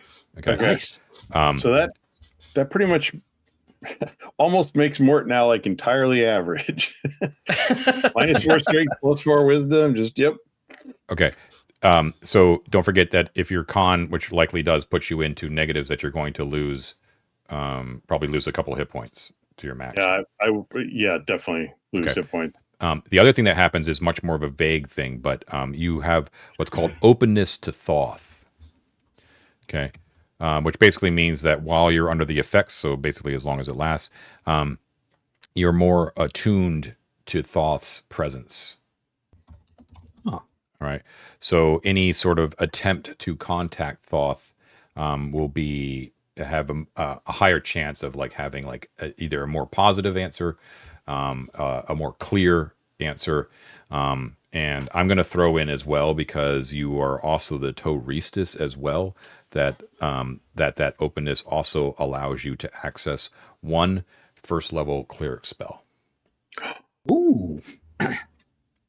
which you must choose right now. You can. I mean, you can do it in the background if you want. I will be doing that whilst they are waking up Trivlock. Yes. Okay. Okay, so you are +4 whiz, +4 con, -4 strength, -4 con. Yeah. Okay. All right. In the meantime, you guys have gotten back into the deep containment unit. So what do you do once you were there? Let's see. Well, first, Wolford kind of struts and looked really cool because he's seen this before and enjoys watching all the shock and awe of these people. I guess Sam has been here before too, hasn't she? Correct. Yeah, Probably. Sam was in here before. Yeah. And Mort. So Versanya is probably the only new person to see this for the first time. So yeah, he just enjoys watching her experience, watch the jaw drop. He kind of reaches over and Yeah, raises they're all her chin back up. They don't even know what the fuck they're looking at. Versanya obviously recognizes rudishva stuff because you showed it to her and she researched it all, but she's never seen it in all its glory. Yeah, well, this is what it looks like. So first thing coming into that room, John, are all of the containment units that were closed still closed. Yes, it hasn't been that long Okay. since you last were in here. So I'm but- just- A day and a Yeah. half or something. yeah, There was, so some of those guys were pretty, so I didn't want anybody sneaking out. everything's fine. John, Um, in the interest of being the light of knowledge, I'm going to take the light spell. Light. Okay, very good. Cool. Lovely. All right. Well, Wolford's going to walk over. He walks over to the control table, the command table, Control center. Yep. and trying to turn it on and see if with the helmet, I'm sure he probably can. He can use the bracelet if necessary, but he's going to try to locate the controls to the containment unit that Trevlock is in. Yeah, that's fine. Yep. So they actually do detail exactly what has to happen here, but more or less, you know what it takes to unlock any of the containment units that are still functioning. Right.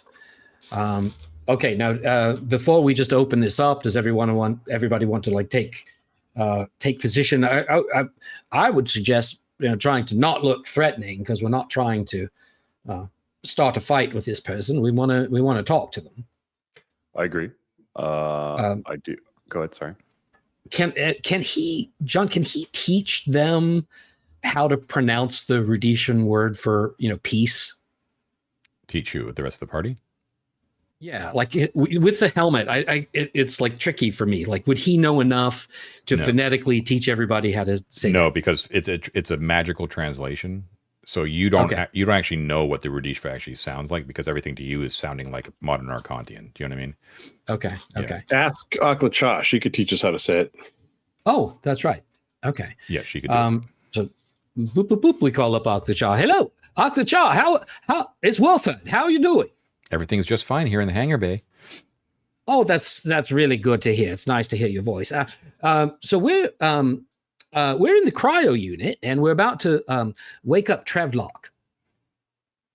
And I just wanted to know, we wanted to be able to reassure her when we wake her up that we don't mean her any harm. Understood. What do you What- require of me?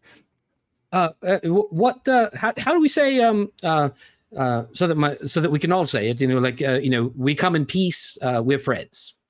She tells you the phrase.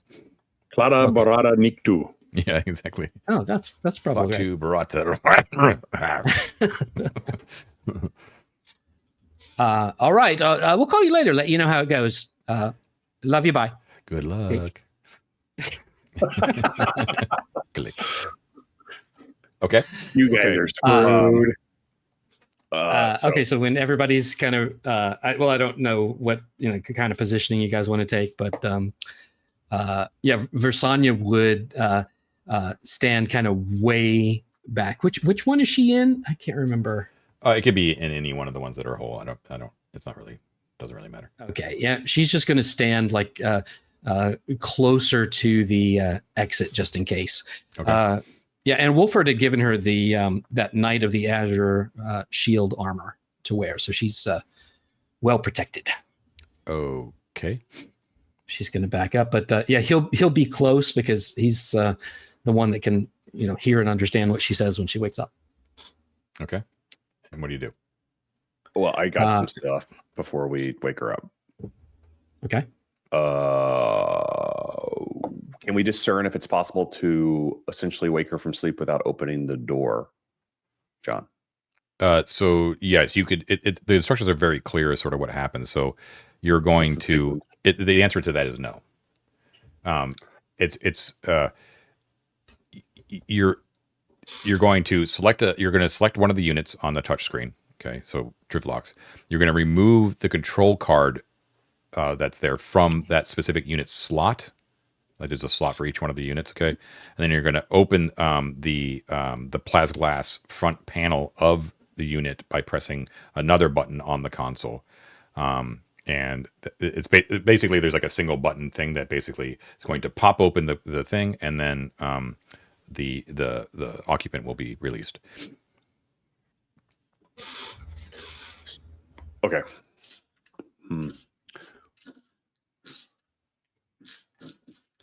Was there anything you wanted to do?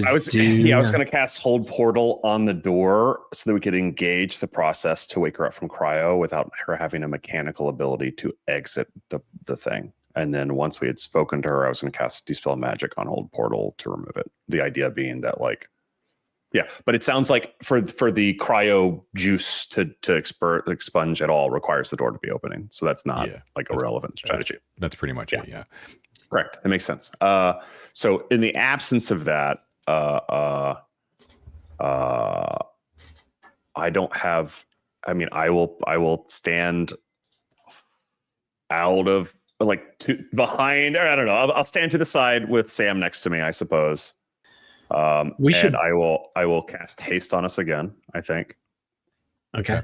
Does that make sense? I'm going to cast protection of evil from evil on myself. I mean, I think I think that based on the God phone conversation, this will be fine with her, but I'm just contingencies.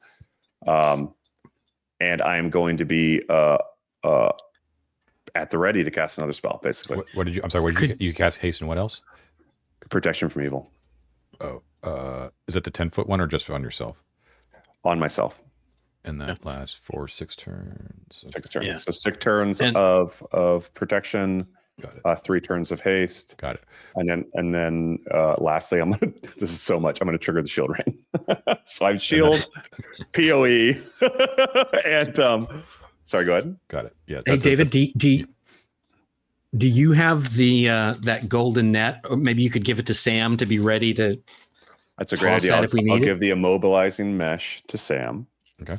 And I will just basically, I'll be at the ready to cast spells if I need to. Okay. And Versania will take up the calling, and she will take out Yakin's bones and have them ready. Okay. All right. So protection from I can't hear you, radius. Marios has Yakin's bones. Oh, he does? Okay. Yeah, he's had them for a while. But that's a great idea. Barrios take out Yakin's bones. Okay. You want to give them to her so you can fight? Yeah. Yeah, fine. We'll do it that way. He's happy to get rid of them. Okay. I'll take him off his equipment list. So who's got the bones? Versania. Versania. Okay. Is anyone standing next to Trivlock's containment unit? I think Mort, Wolford would, yeah. Because he's the one who can talk to him. Tripped out and wacky, and he's like, I will bring the light of love and peace and knowledge to this fine individual here. Sam and I, on the other hand, we didn't choose a chamber, but if there is one in which I can be to the side, sure. Like, AKA in such a situation, if this thing stands up and tries to bite Mort's face off, I can try to cast at it without me being the one being bitten first. Is the idea. Yeah. Okay, so let me actually just switch to Miro for the audience here. I'm just going to say that.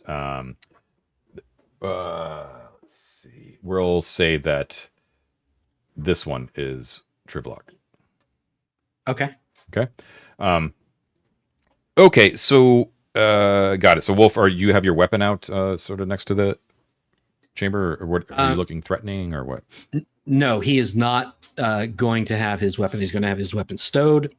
I mean, he'll be able to draw it if he needs it, but he thinks it's better to communicate a message of friendship without a big fuck off sword in hand. Okay. So- And who then is doing the control console stuff?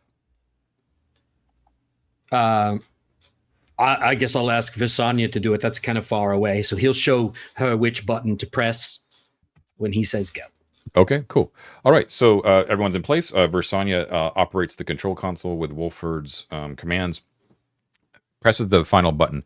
The moment that she presses she inserts the slot, the card, and then she presses the second green button, and immediately the Trivlock's latch just pops open. Okay, and as it does, it pops open, and immediately the plasteel door just swings wide open, and all of the yellow neuroderm fluid that was like the nutrient bath for all the occupants sloshes out onto the ground and immediately sort of channels into those channels that lead kind of towards the drain in the floor, right? So even though it's sort of messy, it's sort of all contained and it sort of runs away. And immediately as that neuroderm bath sort of sloshes out of the thing, the form of a very tall female rudishva slumps forward and collapses onto the ground, like gasping for air, and it's just sort of like prone, eyes closed. Remember, it's like 8 feet tall, right? For relatively tall, very tall and spindly.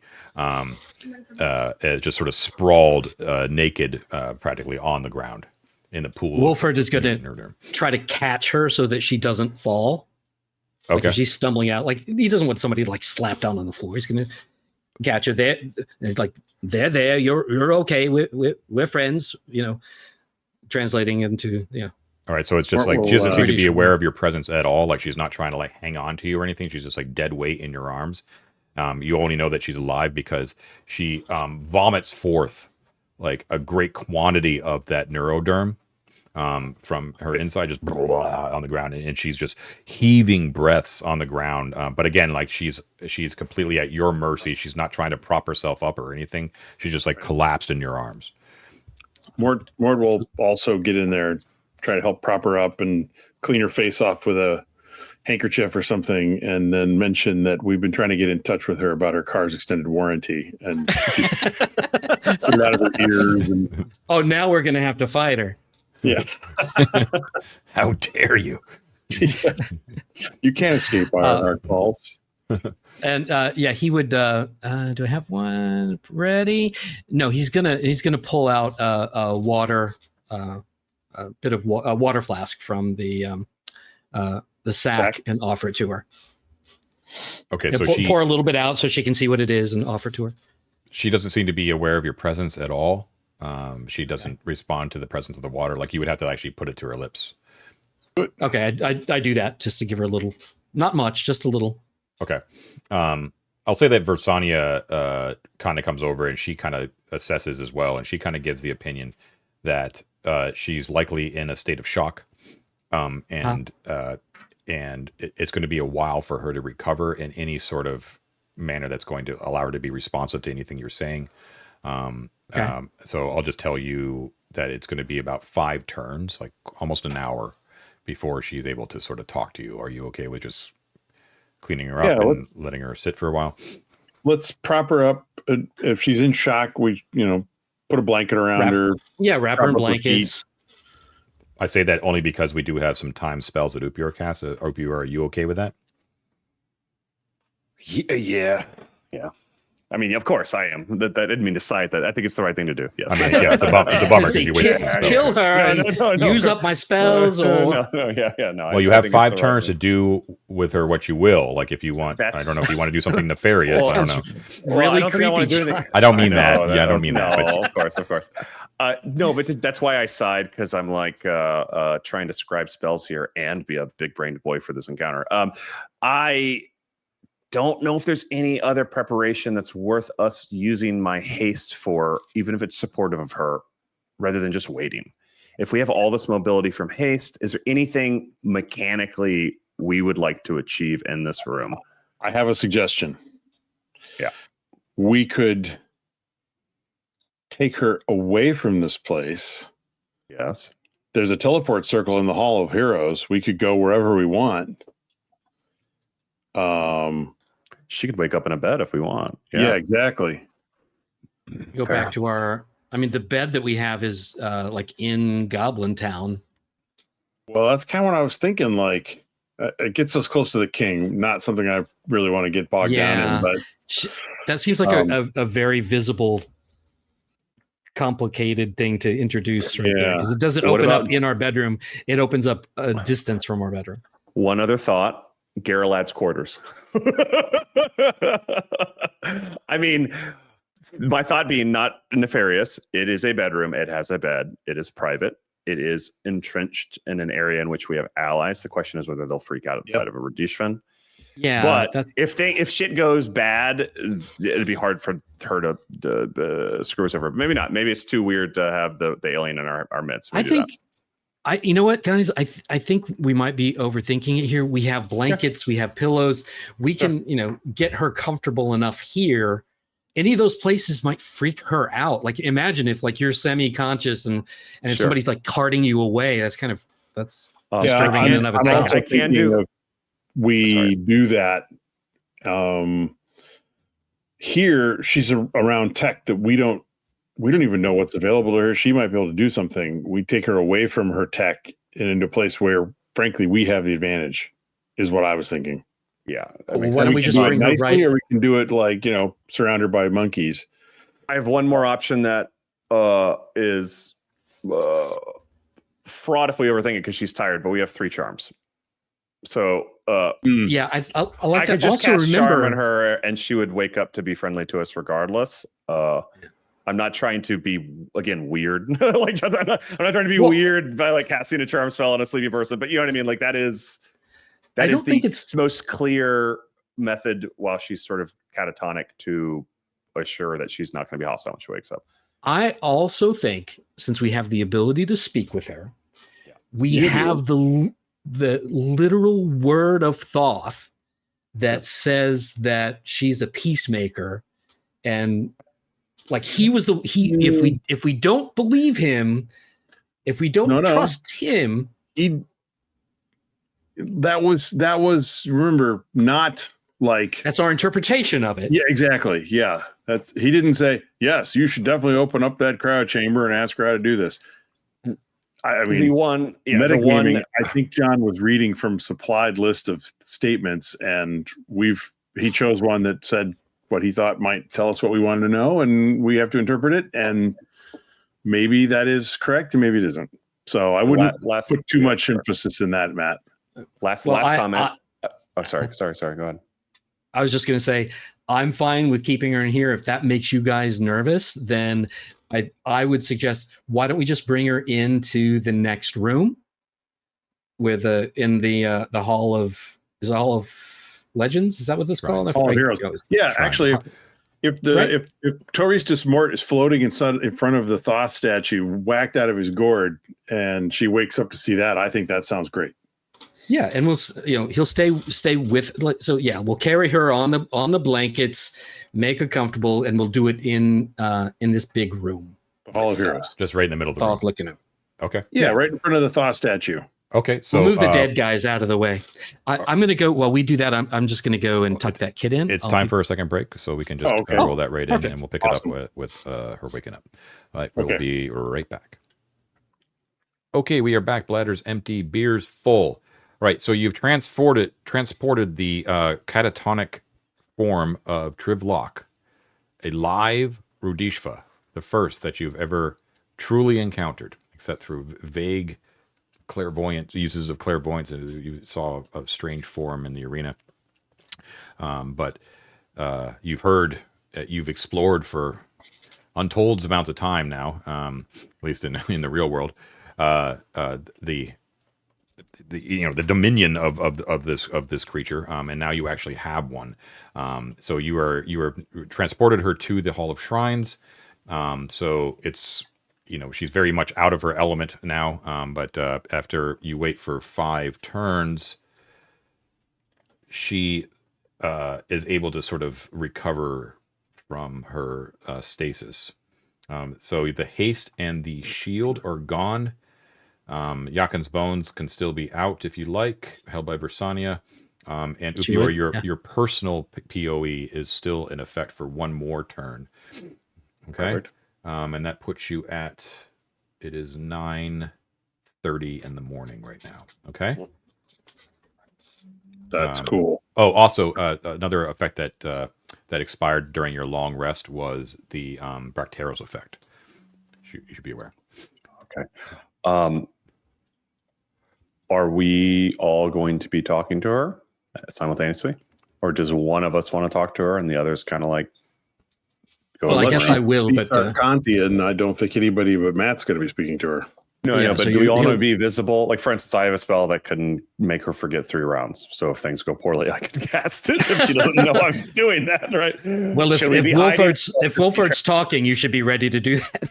Okay, so I'm gonna just be inside of both of them, but not like standing right in front, as always. Just ready to handle it. Right. Okay, so none of you guys are hiding from her, right? You're all within view. I was going to, but we don't think I should. Would that be too weird? You can hide if you want. What do you want to do? I'm gonna don't see hide, the- John. You don't see the Okay. point?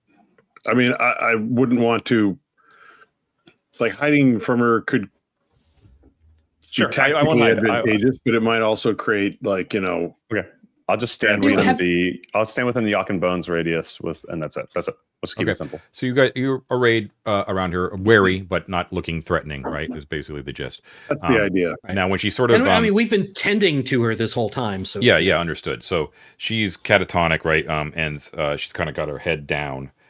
She doesn't have any hair, right? But she's got those horns, right?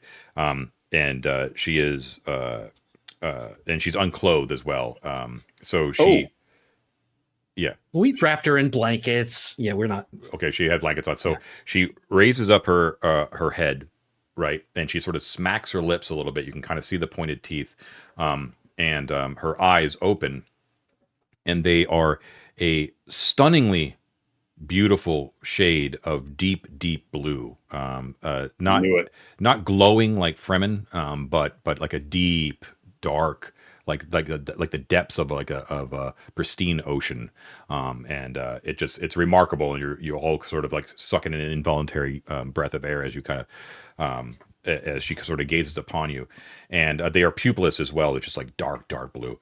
And she looks up and her eyes widen, and she immediately, with her long 3-fingered hand, she reaches towards her side, like she reaches towards like her upper thigh, and she pats it, and then she sort of jerks back, and she sort of sees the blankets around her, and she kind of clasps them close, and she scrabbles backwards until she's like abutting the statue of Thoth, right?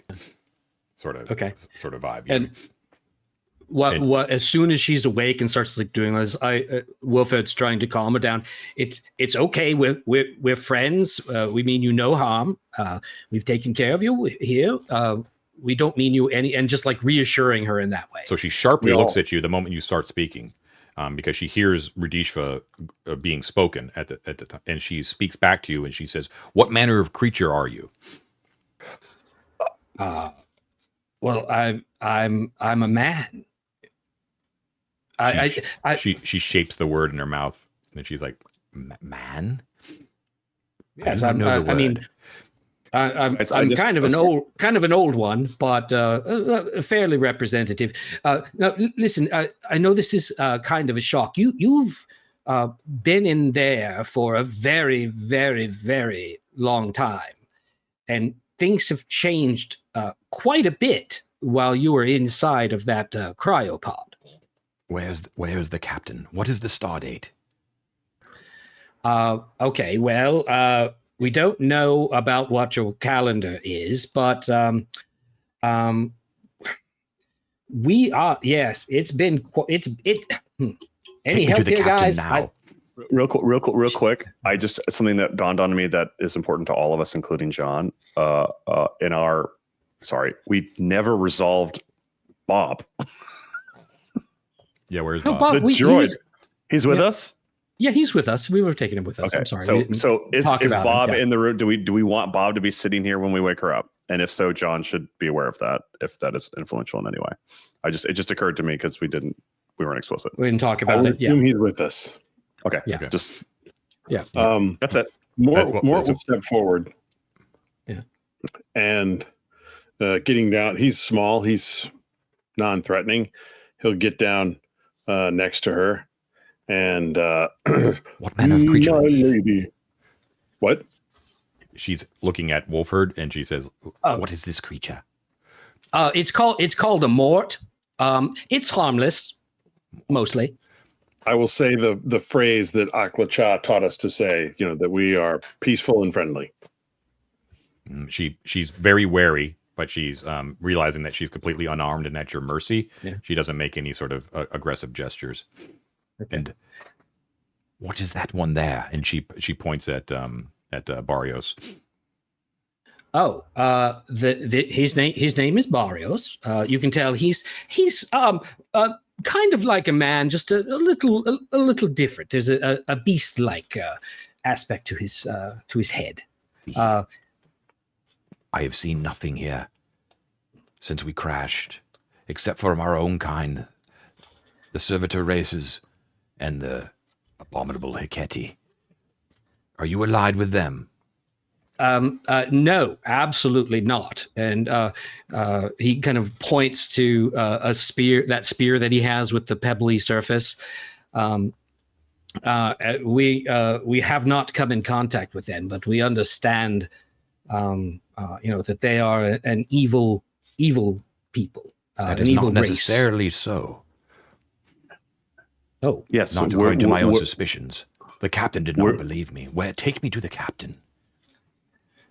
So well, remember, she was the one attempting to normalize relationships with Heketi, which is why Okay. she got put in prison. Yeah. okay. So first of all, I think I'd mentioned that a quite a bit of time has passed. We have seen your captain. Unfortunately, the captain passed several thousand years ago, I believe. You lie. And he would show the captain's card that he has.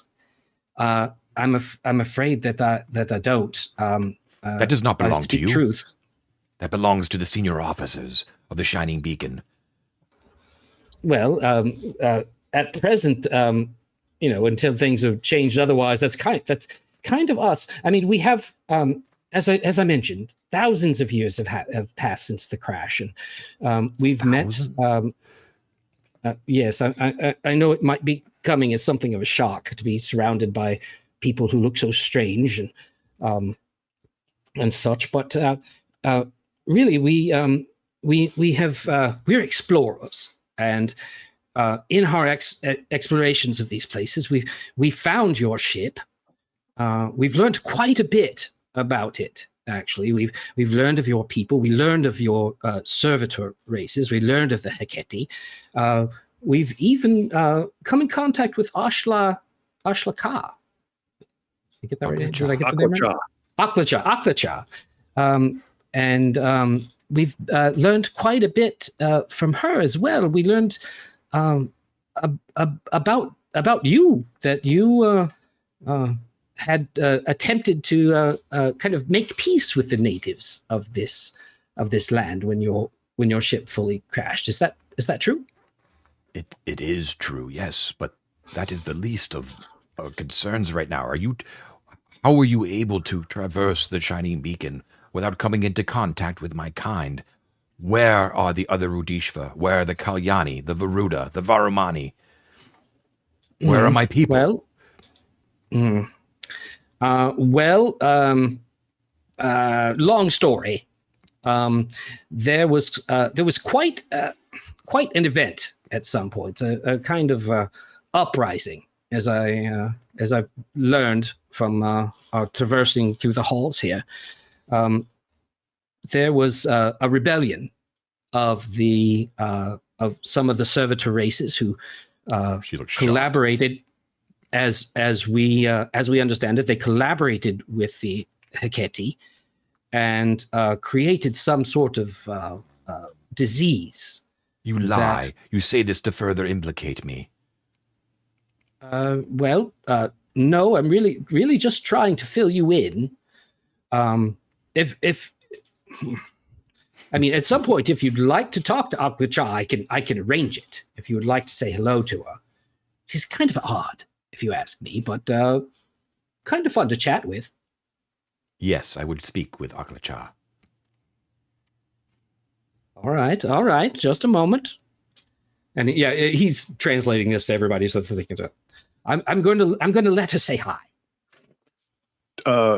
Don't use the command bracelet. Don't let her see it. Use one of the comms bracelets. Okay, so one of you guys, perhaps. I'm the only one with the comms bracelet, correct? Okay. Yeah, I think Mike's got the other one. So, is it possible to use it like as a on speaker, or do I have to give it to her to put on?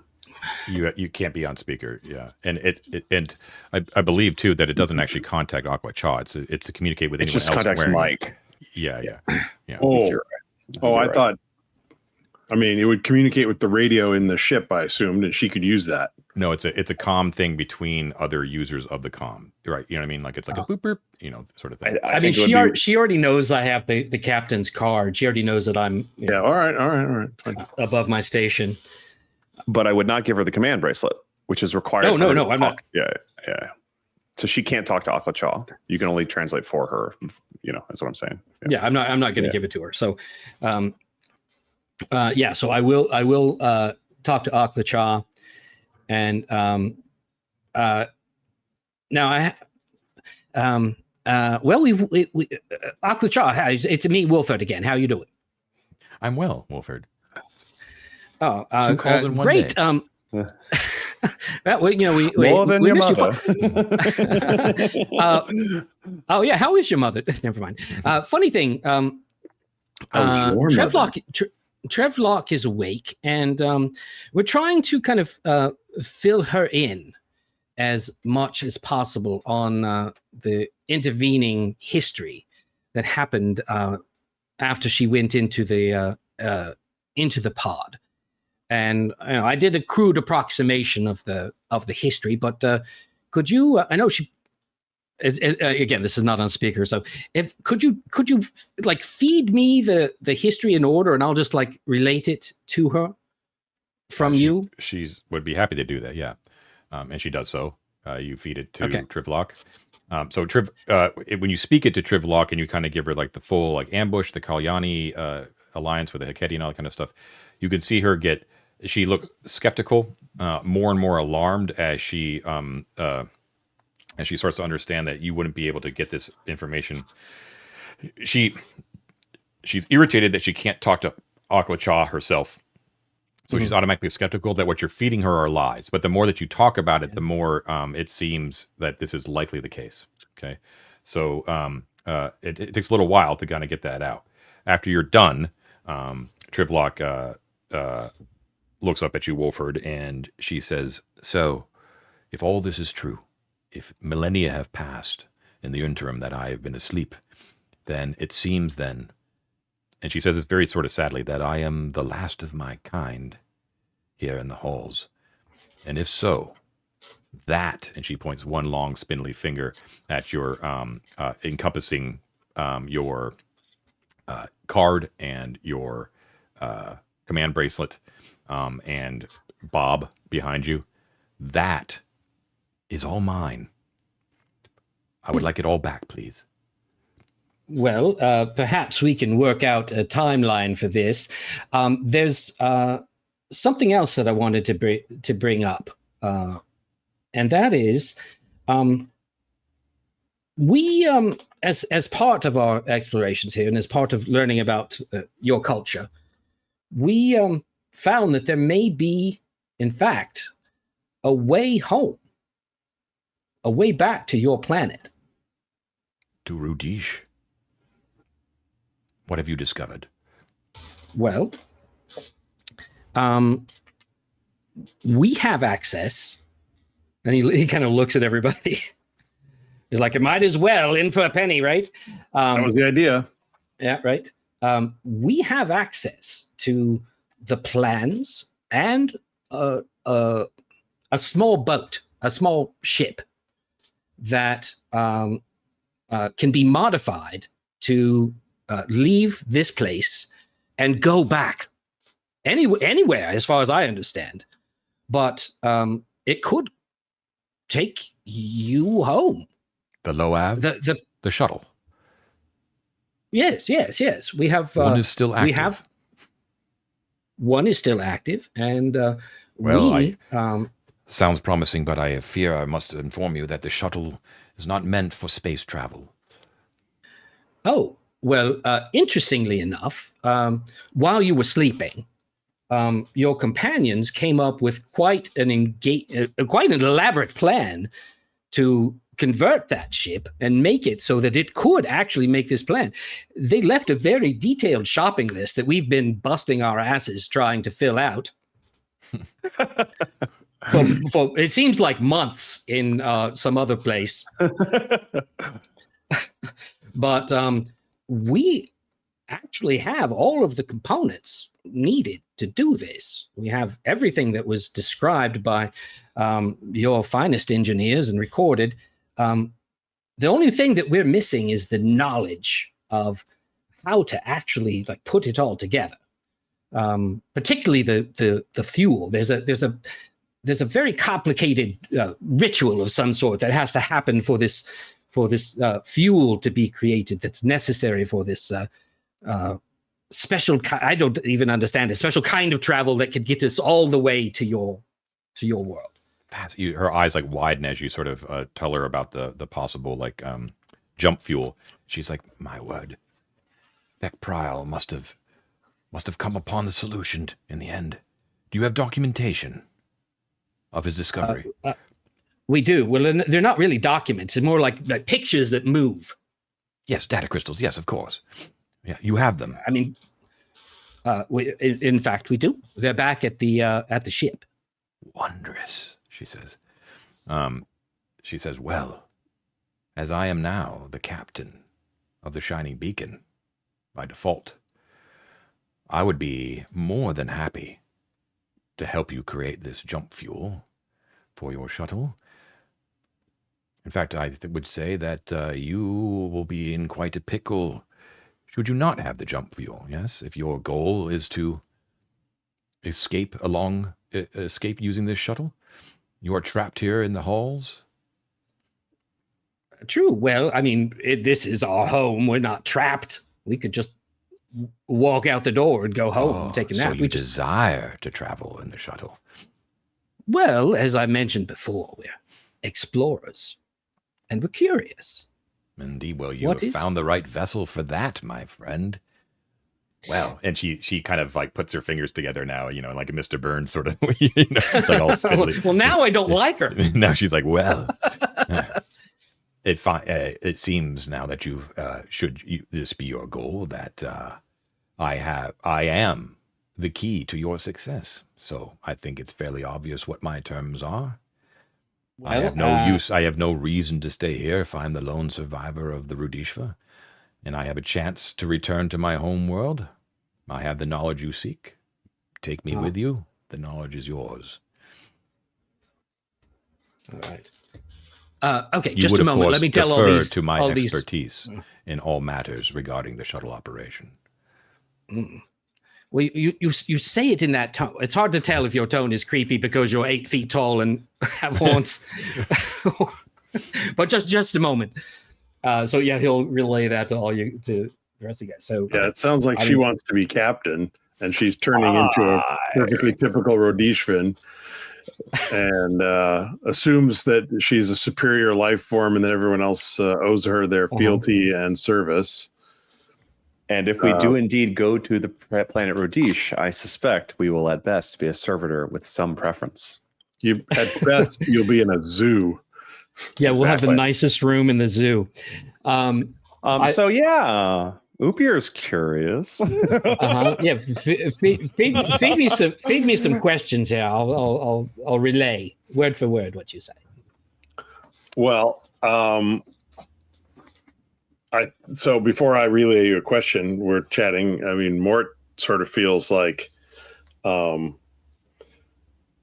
there's no more Rhodesian Empire here. The remains of the Shining Beacon are not still a navigable or even serviceable military spacecraft of any kind. She has no rights to anything.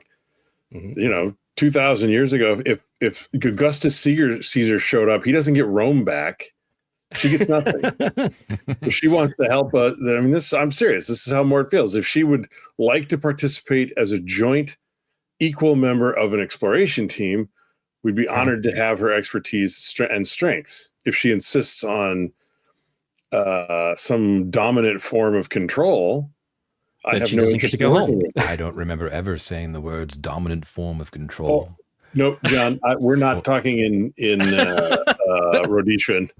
We're talking in Arcantian and discussing what to ask her.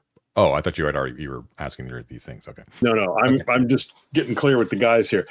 She didn't say dominant, but I got the impression that she wants to be in charge as opposed to she thinks she gets to be captain. It's our ship now. She knows how to make the fuel. Let's make a deal. Yeah. Right. I mean, and Wolf is of the mind that, like, this is our home. We could just walk out and walk home if we wanted to. The only thing we have in this is curiosity. So, if she wants a ride home, the price is her fixing up this fuel, and we go with her. I agree. Here's what I'll say, and I don't want to get too deep in the meta, but we are thoroughly educated in the nature of Rhodesian society, the caste system they operate within, the punitive level of justice they exert, even amongst their own, right? And the probability that should we arrive on rudishva, we will have very little leverage, never mind military survival leverage, like social leverage, because we are like lesser beings they don't even recognize, right? That being said, in character, would Upior decide to fly to Rhodishva to become a slave? No, right? So if the deal to get her help is that we fly her to Rhodishva, I don't think, as much as we might want to explore, any of our characters would be super excited about that notion. It's not exploration, it's dooming yourself. Flying to somewhere else, yes. Now, the question then becomes, do we deceive her until we're in space? And do we think the people who hardly know to use the technology that she's growing up with her entire life, right? We can restrict her from doing a coup on the ship, right? At which point, I think Upior takes one step forward and looks at everybody. Not aggressively. He just kind of shifts in his feet. Yeah. Matt, I have an idea. A couple of questions for her. One would be, tell me, if we were to go, I don't do the voice. If we were to go to Rudishva, what do you think your people would think of us? Kind of question, right? Like, are they going to put us in a zoo, and we can, Mort can detect lies, although I don't know if he has to speak the same language to know someone's lying or not. Okay. Tricky. Well, I'll pass you the hat.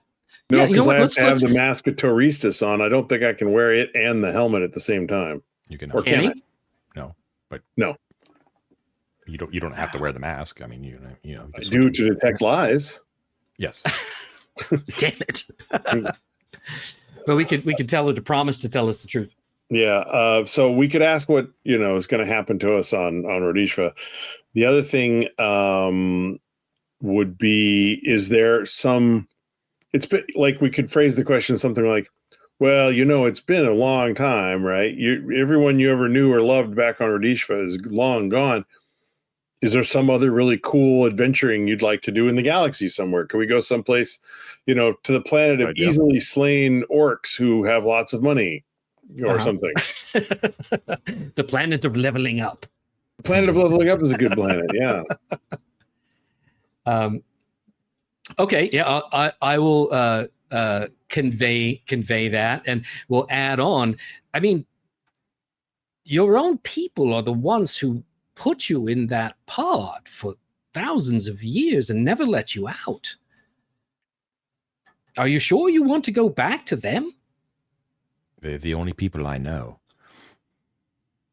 That's what exploration's for. I mean, it seems remarkably cruel to do that to a person. I mean, what was your crime? I mean, from what we've heard, it was just that you were trying to broker a peace. She says it is true. I had my doubts about the Hecate. I felt in my heart that they were the superior force, and that would we be doomed to lose a war of attrition. Even if we won the war, I felt that we would have significantly reduced our numbers enough that we would not be able to survive on this planet. Unfortunately, through other reasons, it appears that that my predictions came true. But at the time, you were right. I felt that perhaps an agreement could be made if I reached out to the Hecate, found one of their leaders, and perhaps made a proposition that they could have their space, we could have ours. Perhaps we could live not in harmony, but perhaps separate. Unfortunately, I was caught by the captain's Varamani guard on my way to the base of the chasm to find the main Hecate entrance, and I was court-martialed and apparently consigned to the deep space containment unit. I mean, it still seems rather cruel to leave you in there for so long. It seems like, a couple of weeks maybe. In the end, it does not matter. There is no one to wreak vengeance upon, even if I desired it. But in answer to the small creature's question, if you should go back to Rudish, you would be lauded. You would be objects of much study and she doesn't hesitate, but yeah. What does the vivisection scar look like on rudishva? Is it a Y, or do they do like some kind of weird R? She's assuming that when you say thousands of years, you're of course basing it upon what this planet knows as thousands of years. She does have knowledge of like the passing of the seasons and all that kind of stuff. But with that in mind, she says that she's not really sure what Rudish will be like. Like what's it like now? She has no idea. Anyone that she knew would be dead. She can only hope that it's the same. As far as other, of course, she would desire to go back to Rudish if possible. But she said, as far as other star systems, it would be limited to what astrogation crystals that you have available. Of which we have quite a few. We just don't know exactly what they mean. Perhaps we can structure a kind of arrangement where we get you to Rudish. I mean, right now we both have something that the other one kind of wants, and quite frankly, the way I see it, we're in a stronger position, because if we don't like the arrangement that we come to, we can just walk home and sleep comfortably in our beds, wondering what this trip would be like, but we'll be fine. You, on the other hand, desperately need everything that we have to make this possible. And, I'm not trying to make this, into a contentious thing. I'm just pointing out that we both want the same thing, but you need it more than we do. We're kind of curious, and you would really like, and quite frankly, we would like to see you go home. I think that would be a lovely thing to happen. Perhaps if we could make an agreement that we help you get to where you are, and at Rudish, we are given maybe an upgrade to the ship, because the ship's not supposed to do this. This is kind of putting it as a stretch. Maybe a little upgrade to the ship, a few interesting data crystals, and maybe we could zoop around and explore on our own. She smiled at you, and your assessment is correct, of course. We both need each other, to sate your curiosity. I posit to you, though, once I impart my knowledge, once we are aloft, what is to prevent me from simply exiting you through an airlock? Bob? That would be Put the lasers on her cool. forehead. But the thing is, she will have a probably a know-how on how to program and engage with Bob outside of the command bracelet. Mhm. I say this not Okay. as I say this only in response to, even though you tell me that you're not being contentious, I sense an implicit threat, and so I respond in kind.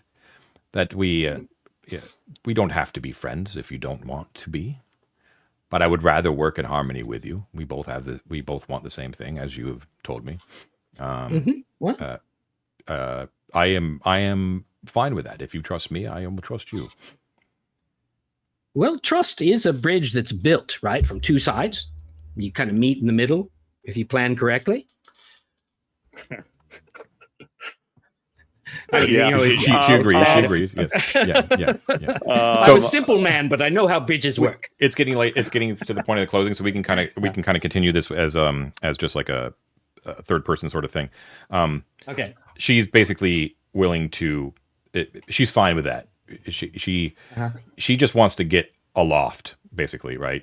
What her point is like once the ship is active and she's got it under her control, which it will. She makes it very clear that it's. She can't help it because she is of an advanced race. Like she looks down upon you, right? She's basically saying like, you can't fucking handle this ship. I can't teach it to you either, right? So by necessity, she will have to be in control of the ship, not of you, but in control of the ship, right? So if you manage to get it aloft, you're kind of at her mercy at that point, right? If you want to continue to live, right? Well, sorry. Can I ask a couple questions? Oh, sorry. If I may, this might be an opportunity where, as Matt maybe translates this back, for Upior to, she probably does not know what magic is, right? So Upior could just cast an illusion to cause the room to just turn into a field of stars, and or Mort can like levitate up and pull out a glowing sword and various other forms. Like, we are not without our own abilities and skills, kind of thing. If you guys think that would be helpful or counterproductive, I don't know. And in terms of like a leverage point, I yeah, it makes sense. You know where my head's at. You want to kill her? No. Oh, you killed everyone else. No. I don't want to take action as much as, like, from a narrative standpoint, I want to riff it right now. I don't want to take action without an explicit permission or understanding from you guys.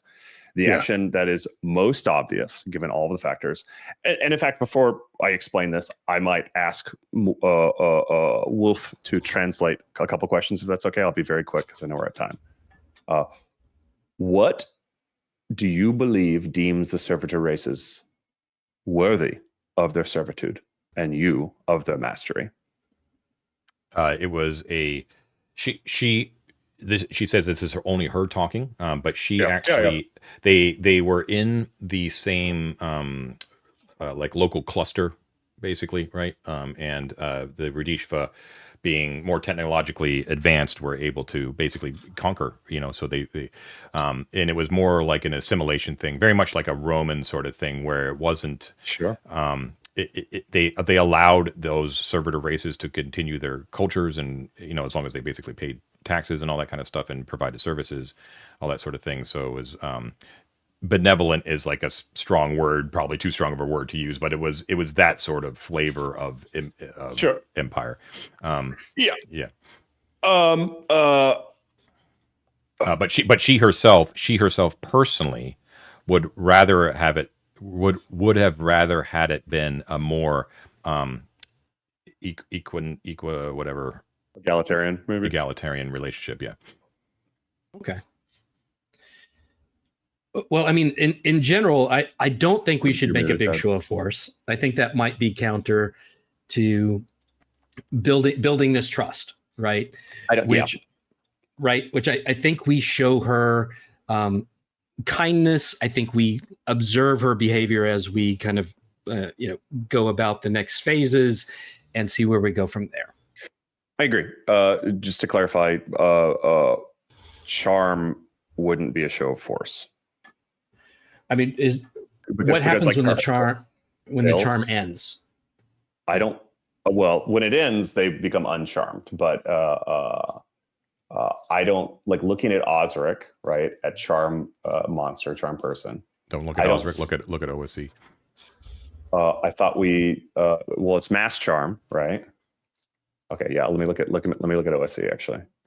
So you're probably hybridizing that, right? Because mass charm. Well, it'd be charm monster, right? So let's see. Actually, while you're looking that up, I think it would be interesting to see if there's any difference in her behavior, like if we cast it later. Like she's not going to blast off right now. She can't, right? We have all the stuff. If we spend a day with her and see what she says, see how she interacts with us, and then try the charm, we can see what her true nature is. If she changes and said, "Oh my gosh, I don't know why I was telling you guys this. I was totally going to space you. I'm so sorry." Right. Right. So you muted, Ted.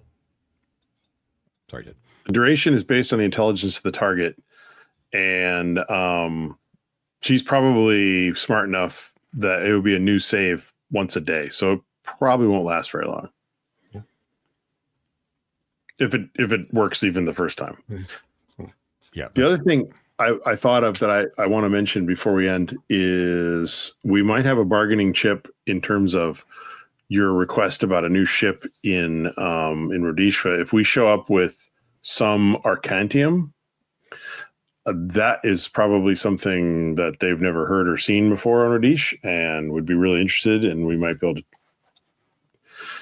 We made jump fuel. A bunch of bozos made jump fuel in a dungeon out of this stuff. It's clearly potent, and they might be interested. It might be something we could.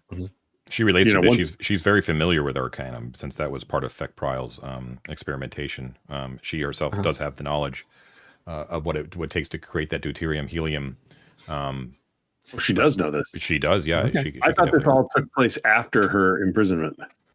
The final salute, like that's a horrible word. The actual solution to the propulsion problem was discovered way after she was imprisoned. However, they had already, even during her time, discovered Arcanum, and they were working towards it. That was like it was part of the plan to retrofit the shuttle. It was just that it didn't finalize until much later. Right, but it is native to our planet, not something that they'd ever found before. That's right? correct. Yeah. Yeah. So she's already aware of like magic because the Kalyani became more attuned to it, right? Yeah. So she, although she would still be wowed by like a spectacular magical display, right? Like a floating goblin. Yeah, something like that. Yeah. So we do have to cut it off here. But we should come to a solid conclusion though. She is willing to help you out with all rudishva knowledge with regard to the shuttle activation. Should you allow her to gain passage on the ship, regardless of where you're going, she just wants to leave this planet. Yes. Okay. Are you cool with that for now? At least to go forward with. Yeah, that's a great starting point, Mr. Trivlock. Okay, so you need to clothe her. I pull out a nice flowered jumpsuit based on the pattern on the ones that we've seen out of the sack. Okay. It's got a little pattern with flowers on it, so it's nice. And she looks. If you don't give it to her, she does feel like the card. And like anything rudishva should be hers because it's too dangerous for you to carry, and it rightfully, according to her, belongs to her, right? Yes, you might be finders keepers, like there's no one left and all that kind of stuff, but according to her, the shining beacon is now hers to command, right? That's her take on it, and she, if you withhold that from her, she's not going to fight you on it, but it is a point of like, you're not being cool. The way she sees it, not me, but she. Yeah, Wolford would be adamant he's not going to be cool and just hand over everything right at the beginning. But like he said, this is an exercise in building trust. Yeah. So there is a place where that can happen, but we've just met. So not now. She stands up after all this negotiation, turns around and views like the pneuma coming from Thoth, and she sort of shudders a little bit. She says, "I have no idea what that is," because you got to remember she's a rudishva from before human presence, right? So all this Thoth stuff is all like brand new to her. Yeah, we've been busy, and apparently, nothing for birds. I bring you love. Interesting. I bring you peace. Well, so she says, "I guess time's wasting. To the hangar bay." The hangar bay. Very well. And she kind of rubs her hands together, and she's like very excited. She tends to, as you, we'll pick it up, of course, next time with the journey to the hangar bay. But she tends to hang out with Wolf, just because that's the only one that's basically able to communicate with her. And it's just so you're aware, that's always where she's default is. Well, can you blame her? Come on. Yeah. And of course, going forward, as long as she's with the party, she is a true NPC. She is definitely not a retainer. Okay. So Rats. yeah. Okay. So that'll do it. Well done. Especially well done. Well done with those negotiations, and also very well done at the top with very quickly and handily handling Artax Rees. Oh man. Which for And some you reason guys you were didn't. worried. And you didn't mention him to Trivlock. That you basically exploded Oh yeah, we him? just killed this other guy. He was kind of a Probably jerk. best not do. Actually, we could ask who Artax Reese was, though. You could say, we ran across his name somewhere, and I was just wondering what kind of a fellow he was. True. That's We not could He was bad. dead when I found him. We could pick that up next time, though. That might be a salient question. Yeah. Okay, cool. So well done, everyone. That was episode 112 of the Horrors of Arden Vul. You have been watching and or listening to 3D6 Down the Line, the most criminally underwatched actual play series on the internet. Thank you for doing so. You know your job out there. Like and subscribe. Please hit the bell icon to get notifications every time we publish new material. And if you have a few extra bucks, we could really use your support. And hit us up with a Patreon subscription. Get some access to some of our secret channels on our Discord, which is publicly available to everyone at all times. A bunch of really cool people there. Thank you, as always, to all of our patrons, our explorers, our delvers, and of course, especially our conquerors. Matt has the distinct honor this week. Take it away, Matt. Thank you very much, John. We have a couple of new conquerors. I'd like to welcome Jacob Lee and DM Dr. Rob. Welcome, welcome, welcome.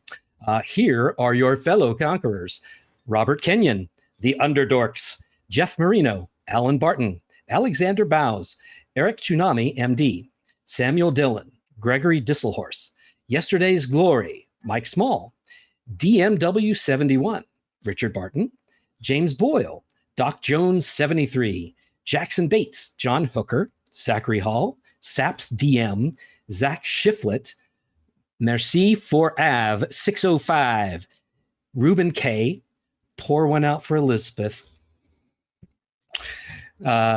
Procyon, Dakota Nielsen, Cam, Stephen Kessenberry, Braden Aiden, John and Law Logan, Kabrowskis, Magic Meat Machine, Tom Leary, Phil, Nakanu, Nick, Terry Barney, Eric Lawson, Mando NZ, Faisal, Ted Gast, James Duig, Nefarious Gamer, Grunt, Andrew Schroker, M. Mont, Michael Schilling, Stefano Di Maiolo, Ash Gabriel.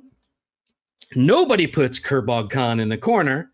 The Hex Brawler twins, Iona, Hand Dandler, Summon Toast, Too Rude, Too Ishvin, Dungeon Heart Adam, Scott Earsley, Mech Jack, Kick Maniac, Dire Grew, Tom Eric Garrison, and you know what it's time for? It's the Matts. Matthew Mattis, Matt Walsh, Matt Mason, Matt Gardner, Matt Koenig, and Matt Young. Thank you guys so very much. We couldn't do it without you. Thanks very much, everyone. We really appreciate it. Everyone have a great week, and we will see you next time. Take care. See you. Thank you, Thanks, John. John. Stay safe, everybody.